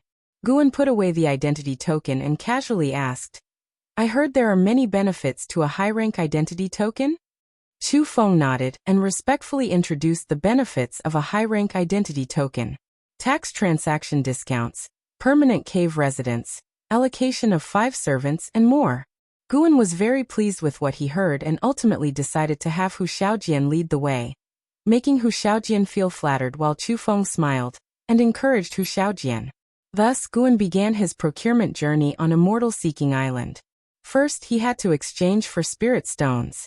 It was worth mentioning that on Immortal Seeking Island, the basic currency was a top-grade spirit stone. Low-grade and mid-grade spirit stones were not allowed here. Low-rank cultivators did not even have the qualification to enter the island, a harsh reality. But on second thought, who below the nascent soul realm could cross the ocean to reach Immortal Seeking Island? Immortal Seeking Island was surrounded by millions of miles of sea, with no other islands around. As for the mainland, it was even farther away. To Hu Xiaojian, the 7-star spirit realm was a distant power. He had heard most about the Star Sea Congregations, the overlords of the ocean. In the evening, Guan returned to Mystic Valley. Purchasing medicinal herbs took time, not a one-time deal. However, Immortal Seeking Island had plenty of high-rank medicinal herbs, even offering 9th-rank medicinal herbs, enough to meet Guan's needs. It was said that every few decades, Immortal Path spirit trees might even be auctioned on Immortal Seeking Island. After greeting the disciples in the valley, he went upstairs. Once the procurement was done, it would be time to publish Journey to the West. Today's trip to Immortal Seeking Island had put Guan in a good mood. Using the name Menglang was a way to commemorate an old friend. He was not worried about being recognized. Most people who knew Guan would never reach Immortal Seeking Island in their lifetimes. As for geniuses like Xian Tianyi and An Hao, without advancing to the Immortal Path realm, they would find it difficult to come. If Xiantiani had connections with the Star Sea congregations, he might have the chance to go to Immortal Seeking Island, but he had never heard of Meng Lang. Guan thought that many years later, if he met Xiantiani overseas, Xiantiani's expression would be interesting. Speaking of Xiantiani, that guy was still recovering from his injuries in the Supreme Sect. Who knows when he would recover his strength? Guan set aside these thoughts and focused on writing. A month later, having just turned 98, Guan came to Nianchu Cave. He found Tian Yaoer and brought her into his grotto heaven, then took out a large number of medicinal herb seeds and handed them to her for planting. Looking at the multitude of seeds, Tian Yaoer's eyes widened, her breath quickening. How long will this take to plant? Guan had spent all his wealth, yet only a quarter of it was used. He chuckled softly. These seeds are at least 7th order. Be careful, if you ruin any, I'll have to hold you accountable. 7th order, 7th order? Tian Yaoer was stunned, then thrilled. With so many high-rank medicinal herbs properly planted, the spiritual energy here would be abundant, wouldn't it? She immediately began to take action. Guan, on the other hand, infused his mana into the ground, converting it into 5-element spiritual energy. Relying solely on the grotto heaven to absorb earth spirit energy was too slow. Fortunately, the Heaven and Earth Primordial skill documented a sorcery on how to convert mana into spiritual energy. Busy days awaited. Time flew by, and the immortal cultivation world welcomed a period of peace. In the blink of an eye, 2 years had passed. Guan's total lifespan had reached 6,700,000 years. He had planted all the high-rank medicinal herbs he had purchased in his grotto heaven. But the maturity time for 7th-order medicinal grass was extremely long, so he had to be patient. Though the wait was long once harvested, it would be an enormous amount of lifespan. Moreover, 7th-order medicinal grass had a strong life force and required little oversight. That year, the Supreme Sect had grown much stronger. Meanwhile, the Taizong dynasty and the Tianwei dynasty had begun to war, while the Great Jiang dynasty remained stable, not participating in the conflict. The dynastic struggles were cruel but not a catastrophe, having no impact on the immortal cultivation world. Guan planned to achieve core formation that year. His surface cultivation level needed to be improved. One day at noon, Xiantiani came to visit Guan. As they entered the house to chat, Xiantiani cast many restrictions first. He was now the strongest cultivator in the Supreme Sect, but still deployed many restrictions, indicating his awareness of several great cultivators infiltrating the Supreme Sect. Did you see the celestial phenomenon from that battle? Xiantiani turned to Guan and asked solemnly. Guan nodded, then motioned for him to sit and talk. Bam! Xiantiani slammed the table in fury, cursing. I was schemed against by the 7-star spirit realm. A bunch of bastards. This isn't over. Guan's eyelids twitched. Why are you telling me this? He suddenly suspected that the Divine Soul True Lord's hostility towards him a few months ago was due to investigating Xiantiani's connections. The 7-star spirit realm? Are you talking about the Holy Land? Guan asked cautiously. Xiantiani sat down, took a deep breath and said, Yes, I was thrown into the evil demon's sealing ground by cultivators from the 7-star spirit realm. If not for Sword Venerable Fudeo's intervention, they would have wanted to eliminate me completely. How hateful. Divine Soul True Lord, just you wait. Guan said worriedly. The Holy Land is powerful. You mustn't be reckless. Even the entire Supreme Sect wouldn't be enough. Xiantiani looked at him and snorted. I know that, but I'm not just a disciple of the Supreme Sect. I'm also a disciple of the Star Sea congregations. My peers have already infiltrated the Supreme Sect. I'm planning to head south and inform my master about this. The Star Sea congregations and the 7-star spirit realm both follow the righteous path and do not harm the common people. I will ensure the 7-star spirit realm doesn't have it easy. How bold. You have a backer, and you didn't say so earlier? Forcing me to take risks? Guan complained inwardly, feeling helpless. Xiantiani, seeing through his thoughts, said with a hint of regret. After all, it is the 7-star spirit realm. Without a legitimate reason, the Star Sea congregations would not act. I don't have that kind of influence, but if I had evidence, it would be different. Anyway, the 7-star spirit realm won't have a good time coming. Guan cautioned him. Though I don't know how powerful the Star Sea congregations are, be careful. The journey south is long, if anything happens on the way. He didn't finish his sentence, but Xiantiani understood. No worries. I will be accompanied by other disciples of the Star Sea congregations. And there will be Immortal Path seniors overseeing from abroad. The 7-star spirit realm won't dare to act rashly. Xiantiani reassured him. Guan felt relieved. Xiantiani then said, You focus on your cultivation. Someday, it'll take you into the Star Sea congregations. You might gain immortal destiny. Guan shook his head. Forget it.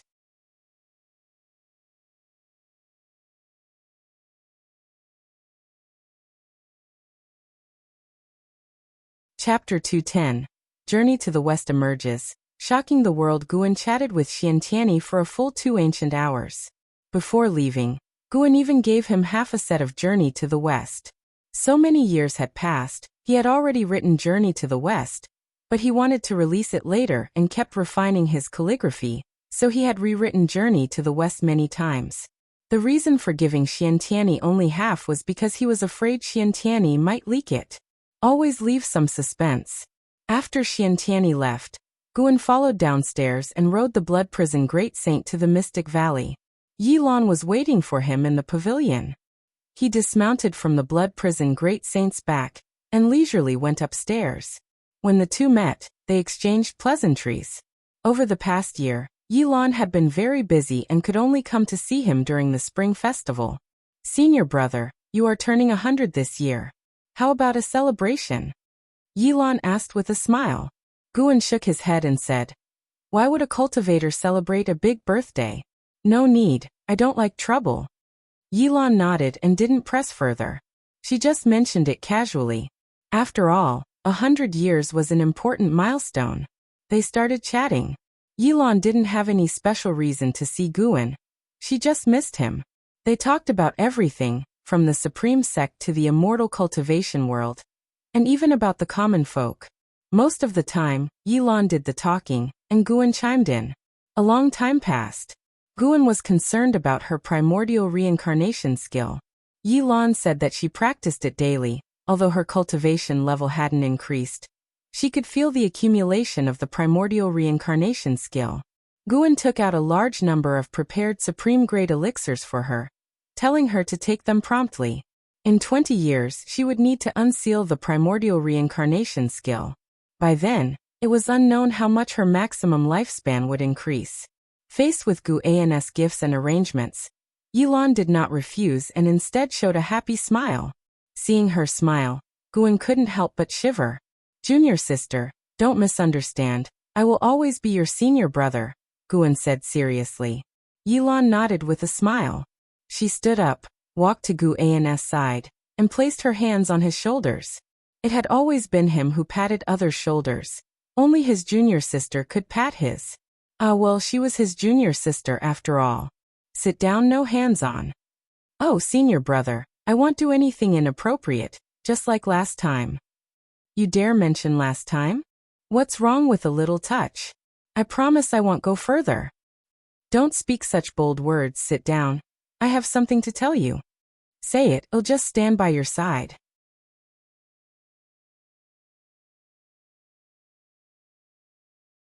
Guan smiled at him and, without saying much, turned and left. Fengshang watched Guan walk out the door, with sunlight shining on him, feeling dazed. Truly an immortal.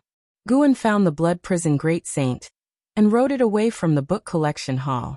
Along the street, he occasionally encountered old acquaintances, greeting them with a smile. After the Ji family withdrew from the Supreme Sect, the Zhou family also switched to the Tsangtian sect. The departure of the two great families happened quietly. Had it been decades earlier, the Supreme Sect would have been severely weakened, but now there didn't seem to be any impact. Instead, the Supreme Sect had grown even stronger. However, Guan heard other family names from the passing cultivators. This was the Supreme Sect. When some left, others would take their place. This was a sign of continuous prosperity. Who knew when the supreme sect would reach the levels of the 7-star spirit realm and the Starseed congregations? At that time, how many of his old acquaintances would still be around? Guan's thoughts drifted with the bumping of the ox's back, fantasizing about scenes thousands or even tens of thousands of years in the future. A blink of an eye. Another year passed. This year, the Supreme Sect's first Under Heaven's cultivation level tournament was about to commence, but the hottest topic was a book. Journey to the West. With the release of Pan's Journey to the West, the entire immortal cultivation world was shaken. Initially thought to be another mediocre book like Supreme Immortal Venerable or Shattering the Void, it turned out to be a classical type like Investiture of the Gods. Great Sage equaling Heaven Sun Wukong became the most popular name in the Three Dynasties immortal cultivation world. Pan was once again elevated to a godlike status. With just one journey to the West, people no longer doubted his talent. And some even claimed that Journey to the West was superior to Investiture of the Gods. LV Batian seized the opportunity to leverage the popularity of Journey to the West, declaring that the person who won the top spot in the first Under Heaven's cultivation level tournament would earn the title of Great Sage. This ignited even more interest and anticipation for the first Under Heaven's cultivation level tournament. Because of Journey to the West, Pan's fame within the Supreme Sect even overshadowed Sword Venerable Fudao for a while. Pan had initiated a trend of book chasing in the immortal cultivation world. Now he once again outshone Sword Venerable Fudao through his literary work. In fact, many immortal cultivation stories had emerged after Pan, but most cultivators still felt Pan's writings were the best. Guan thought this was due to the initial euphoria of the first read, as the immortal cultivation world certainly had many literary talented cultivators. One day, Guan rode the Blood Prison Great Saint once again to the Outer Gate City. He felt there would be some excitement to watch today. The city was bustling with people, cultivators coming and going ceaselessly, very lively, almost like celebrating the spring festival. Guan saw many cultivators in strange costumes, and even shape-shifting demons. Now the Supreme Sect had begun recruiting demon clan disciples, with great results. Each year, around 10,000 shape-shifting demons would come to apprentice. The main character in Journey to the West being a demon had made the entire demon community more favorable towards the Supreme Sect. Arriving at the surroundings of the Heavenly Repair platform, the Blood Prison Great Saint halted. He heard people around talking. Have you read Journey to the West? The book collection hall put up another batch yesterday, and I managed to get a copy. Then lend it to me. I read an unofficial version that doesn't contain Pan's handwriting. Recently, more and more people have been challenging the Heaven Cutting Axe. They say that whoever can lift the Heaven Cutting Axe can secure the top spot in the first Under Heaven's cultivation level tournament. You're joking. Even the champion can't possibly lift the Heaven Cutting Axe. Some were talking about Journey to the West, some about Sword Venerable Fudao, but most were discussing the first Under Heaven's cultivation level tournament. Guan silently counted down. After a while, he thought to himself, here it comes. A dominating aura enveloped the Heavenly Repair platform, followed by a loud voice that echoed throughout the city. I am the foremost cultivator of Wuxia, Qiao Dai. All of you move aside. I want to challenge the Heaven Cutting Axe. Boom. The entire city trembled. Everyone looked towards the sky above the Heavenly Repair platform, and saw a majestic figure floating in the air.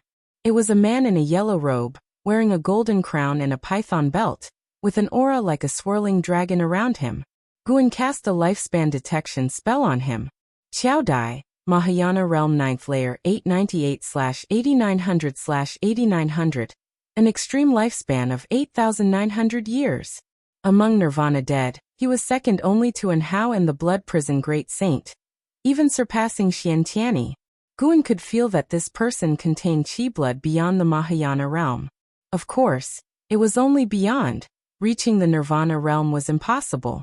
The weakest in the Nirvana realm was stronger than the strongest in the Mahayana realm. This was the barrier between the mortal and the immortal. People around the Heaven Cutting Axe gave way, and Qiao Dai descended. Many were discussing where Lingxia was. Guan knew about Lingxia. It was the dynasty in the far north of the continent, created by the seven-star spirit realm. Everyone in that dynasty was a descendant of the seven-star spirit realm cultivators. But the territories of the three dynasties hadn't interacted with Wuxia yet. Swordsmanship stood beside the heaven-cutting axe, eyeing Qiao Dai. Qiao Dai exuded an emperor's aura, and with each step, a dragon's roar accompanied him, which made Swordsmanship secretly marvel. When he reached the heaven-cutting axe, Qiao Dai didn't try to lift it immediately. Instead, he looked at Swordsmanship and said, "Move away so you don't get hurt." Swordsmanship was instantly infuriated, crumpling the journey to the west in his hand. An elder in the unification realm appeared out of thin air and said, "Listen to him, everyone back off." Upon hearing this, Swordsmanship reluctantly retreated. The cultivators meditating around the righteous words also got up, including Xia. Ji Hantian appeared among the crowd, watching Qiao Dai with solemn eyes. The Ji family had close ties with the seven-star spirit realm, and he had met Qiao Dai in the seven-star spirit realm. At that time he was still young, and Qiao Dai was already the most famous genius in the seven-star spirit realm. Though most of the Ji family had joined the seven-star spirit realm, Ji Hantian had a strong aversion to it, which made him dislike Qiao Dai. He couldn't help but say, "Without immortal path cultivation, don't dream of challenging."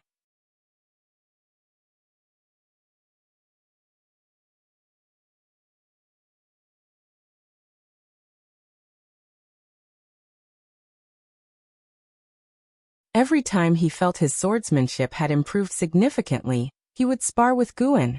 Each time it seemed he was about to win, but the result was always defeat. The two competed in swordsmanship without using spiritual power, purely relying on qi.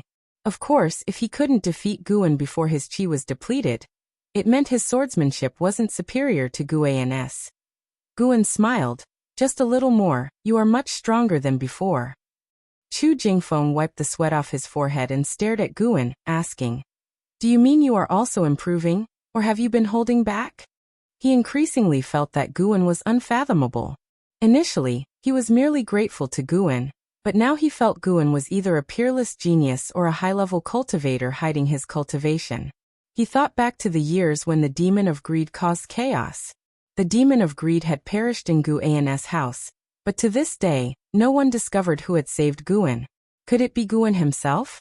Guan laughed. "Hey, I'm at the 9th level of the Foundation Establishment realm, about to reach core formation. Isn't it normal to beat you? Don't forget, I'm ranked 500th on the golden list." Seeing his smug expression, Chu Jingfeng couldn't help but shake his head and smile. Right, why overthink? In any case, he was now a cripple, weaker than everyone.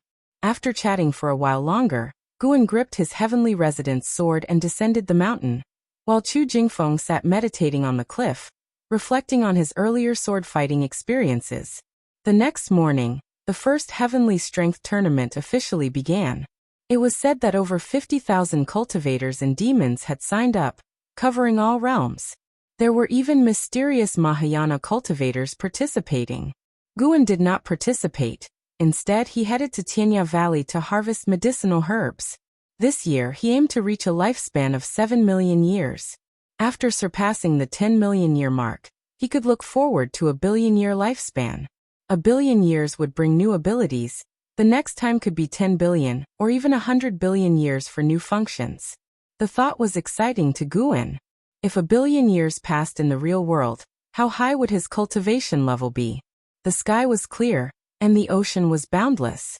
Immortal Seeking Island sat on the ocean, small as a speck of dust, but when viewed up close, its prosperity was evident. Guan returned to Immortal Seeking Island and exchanged all the medicinal herbs he had gathered over the past 3 years for top-grade spirit stones, then began to wander around. He planned to buy some high-quality cultivation elixirs to help Yilan and Xiaochuan. As for others, he wouldn't go out of his way to help them. Enjoying the elixirs he personally refined was good enough. Hu Xiaojian continued to lead the way for Guan, full of enthusiasm. By the way, Senior, several months ago, a conflict broke out between the Star Sea congregations and the Seven Stars Spirit Realm. Have you heard about it? Hu Xiaojian asked suddenly, his expression excited. Guan answered. I've been secluded in training, unaware of this. Why did they clash? Hu Xiaojian lowered his voice. It said that a disciple of the Star Sea congregations was killed by the Seven Stars Spirit Realm, so a group of Star Sea congregation cultivators attacked islands affiliated with the Seven Stars Spirit Realm. They fought for 3 days and nights. Many say the Star Sea congregations and Seven Stars Spirit Realm are going to war. They have been at peace for 50,000 years, who knows if it's true? If these two top forces go to war, this ocean will be far from peaceful. Guan first thought of Xiantiani. Was Xiantiani's capability so great? On second thought, yes, a Mahayana cultivator of several hundred years was rare. Even on the ocean, he would be a top-tier talent. On Immortal Seeking Island, Guan had only seen a few. The two continued chatting as they moved forward. An hour later, Guan had spent all his spirit stones, reaping abundant rewards. Spending on his junior brothers and sisters, he felt no regret. Even if they were destined to die, he was willing to help them live a few hundred or thousand years longer. After dismissing Hu Xiaojian, Guan began to wander Immortal Seeking Island on his own. Immortal Seeking Island was large, with numerous cities. Cultivators, demons, and spirit beasts were everywhere, making the streets very lively. Suddenly, someone brushed past Guan due to the person's peculiar attire. Guan subconsciously threw a lifespan detection. Nine-Fingered Divine Lord, second layer of Traveling Immortal Realm 170800/190000/800000. 17,000 years? Was this 80,000-year maximum lifespan serious? Guan was intrigued. The person's apparent cultivation was only at the Mahayana realm. Even as a 9th-level heaven and earth flying immortal realm great cultivator, Guan couldn't see through his true cultivation level, indicating this man's greatness. Of course, it was also possible that this person was not a wandering immortal, but had his cultivation level fall due to some reason. Guan thought the latter was more likely. He didn't turn back and continued forward. However, the Nine-Fingered Divine Lord stopped. He wore a black outfit like a wanderer. His clothes were not fancy, somewhat old, with a bamboo hat and a large wooden box on his back. He looked back, frowning under his hat, eyes filled with confusion. Was it a misperception? The Nine-Fingered Divine Lord felt someone watching him earlier, but saw no one when he looked back. The strongest on this street was just a loose immortal. He retracted his gaze and continued on his way. 30 minutes later, he arrived at a residence and met a man in a purple robe in the courtyard. "Senior, please have a seat," the purple-robed man said with a smile, respectfully. The Nine-Fingered Divine Lord sat down, placing the large wooden box beside him. He calmly asked, "What business do you have with me?" The purple-robed man sat, waved his right hand, and a purple light barrier rose around the courtyard, then quickly disappeared. He looked at the Nine-Fingered Divine Lord and whispered, "Senior, I have a lead on the Immortal Path Supreme Treasure you sought before. It is somewhat troublesome. It involves the Seven Stars Spirit Realm. Do you dare to venture there?"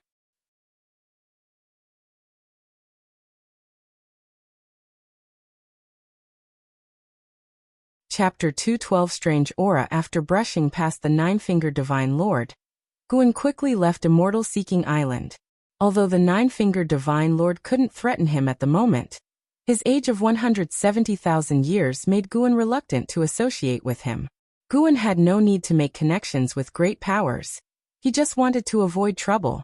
After returning to the Supreme Sect, he went to watch the first cultivation conference every few days, and found it quite interesting. The Supreme Sect created different treasures according to different realms, and it was said that the materials were brought from overseas by Xiantiani. The heaviest was a Mahayana realm treasure, heavier than a mountain. Because of this, the Supreme Sect also specially opened a venue and set up layers of restrictions to prevent the ground from collapsing. Since there was no combat, the first cultivation conference didn't last as long as previous events. In less than half a month, Qiao Dai won the first place and was conferred the title of Great Sage of the Heavenly Peak by the Supreme Sect. Afterwards, Qiao Dai announced his decision to join the Supreme Sect and become an elder, which took Guan by surprise. What is the seven-star spirit realm up to? Sending a Mahayana realm cultivator to the supreme sect for no reason? Or are they planting a pawn? Guan didn't ask LV Baitian. Even if Qiao Dai had bad intentions, he wasn't afraid. It only took one move to kill the Divine Soul True Lord, and it would be the same for Qiao Dai. However, after autumn arrived, Ji Hantian brought Qiao Dai to find Guan, who happened to be in, so he received them in his building. Qiao Dai sat at the table, looked around the environment, and asked, "Are you Panin?" Guan, carrying a cup of tea to the table, responded, "I am Pan, and may I ask what business you have with me, senior?" The Ji family had switched allegiance to the seven-star spirit realm, and now Ji Hantian brought Qiao Dai to find him, which made him think deeply. "Sit down and talk," Ji Hantian said with a warm smile, even taking the initiative to pour tea for the two of them. Guan sat down and looked at Qiao Dai. Qiao Dai scrutinized him with an oppressive gaze. "What do you think of the Holy Land, seven-star spirit realm?" Qiao Dai asked. Guan was stunned and replied, "The seven-star spirit realm is called a holy land. Naturally, I respect it. Why do you ask me this?" Qiao Dai said, "Is Master Beauty from the Oblique Moon 3 Stars Cave in your writing meant to pay homage to the seven stars spirit realm?" Master Beauty was the teacher of Sun Wukong, the protagonist of Journey to the West. Ever since Journey to the West became a hit, Master Beauty was often mentioned. Some even firmly believed that the Oblique Moon 3 Stars Cave, the Spirit Platform, and Square Inch Hill truly existed. Guan nodded. Since the Ji family had turned to the seven-star spirit realm, and Qiao Dai came from the seven-star spirit realm, Guan naturally had to go along with their thoughts. If these two still had doubts about him, he could only have Sword Venerable Fudao take action. Seeing Guan nod, Qiao Dai didn't seem pleased. Instead, he frowned and said, "Actually, the seven-star spirit realm is not as good as you think." Upon hearing this, Guan looked at him in amazement. What does this mean? Could it be that Qiao Dai harbored enmity toward the seven-star spirit realm? Ji Hantian chimed in. The previous great calamity of demons is related to the seven-star spirit realm. We sought you out because we feared you esteemed the seven-star spirit realm too much. And there are some things we need to tell you. Without waiting for Guan to respond, Ji Hantian explained the origins of the demon ancestor and evil demon, leaving Guan dumbfounded.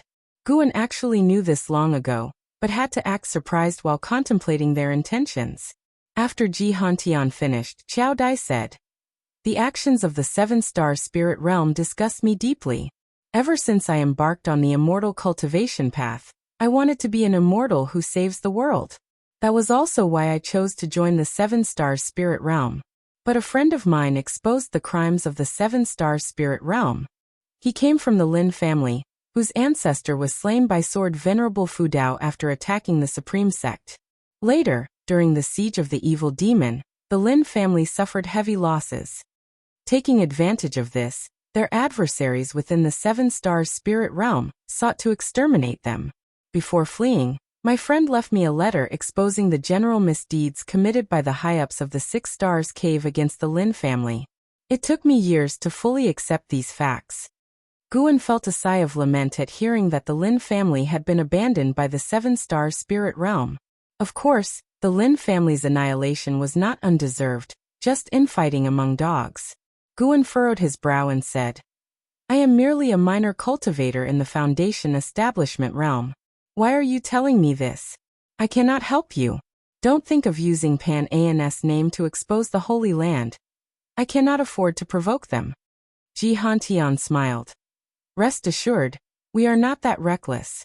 The seven-star spirit realm is currently too powerful, and even the combined forces of the three dynasties can't shake it. We just hope you won't exalt the seven-star spirit realm in your books in the future." Qiao Dai nodded and said, "Exactly. Your influence is truly great. I used to disdain it until I read your investiture of the gods and Journey to the West, only then realizing your prowess. However, I liked your Supreme Immortal Venerable the most. The story of a comeback is more captivating. So that's what it's about." Guan found it both laughable and exasperating.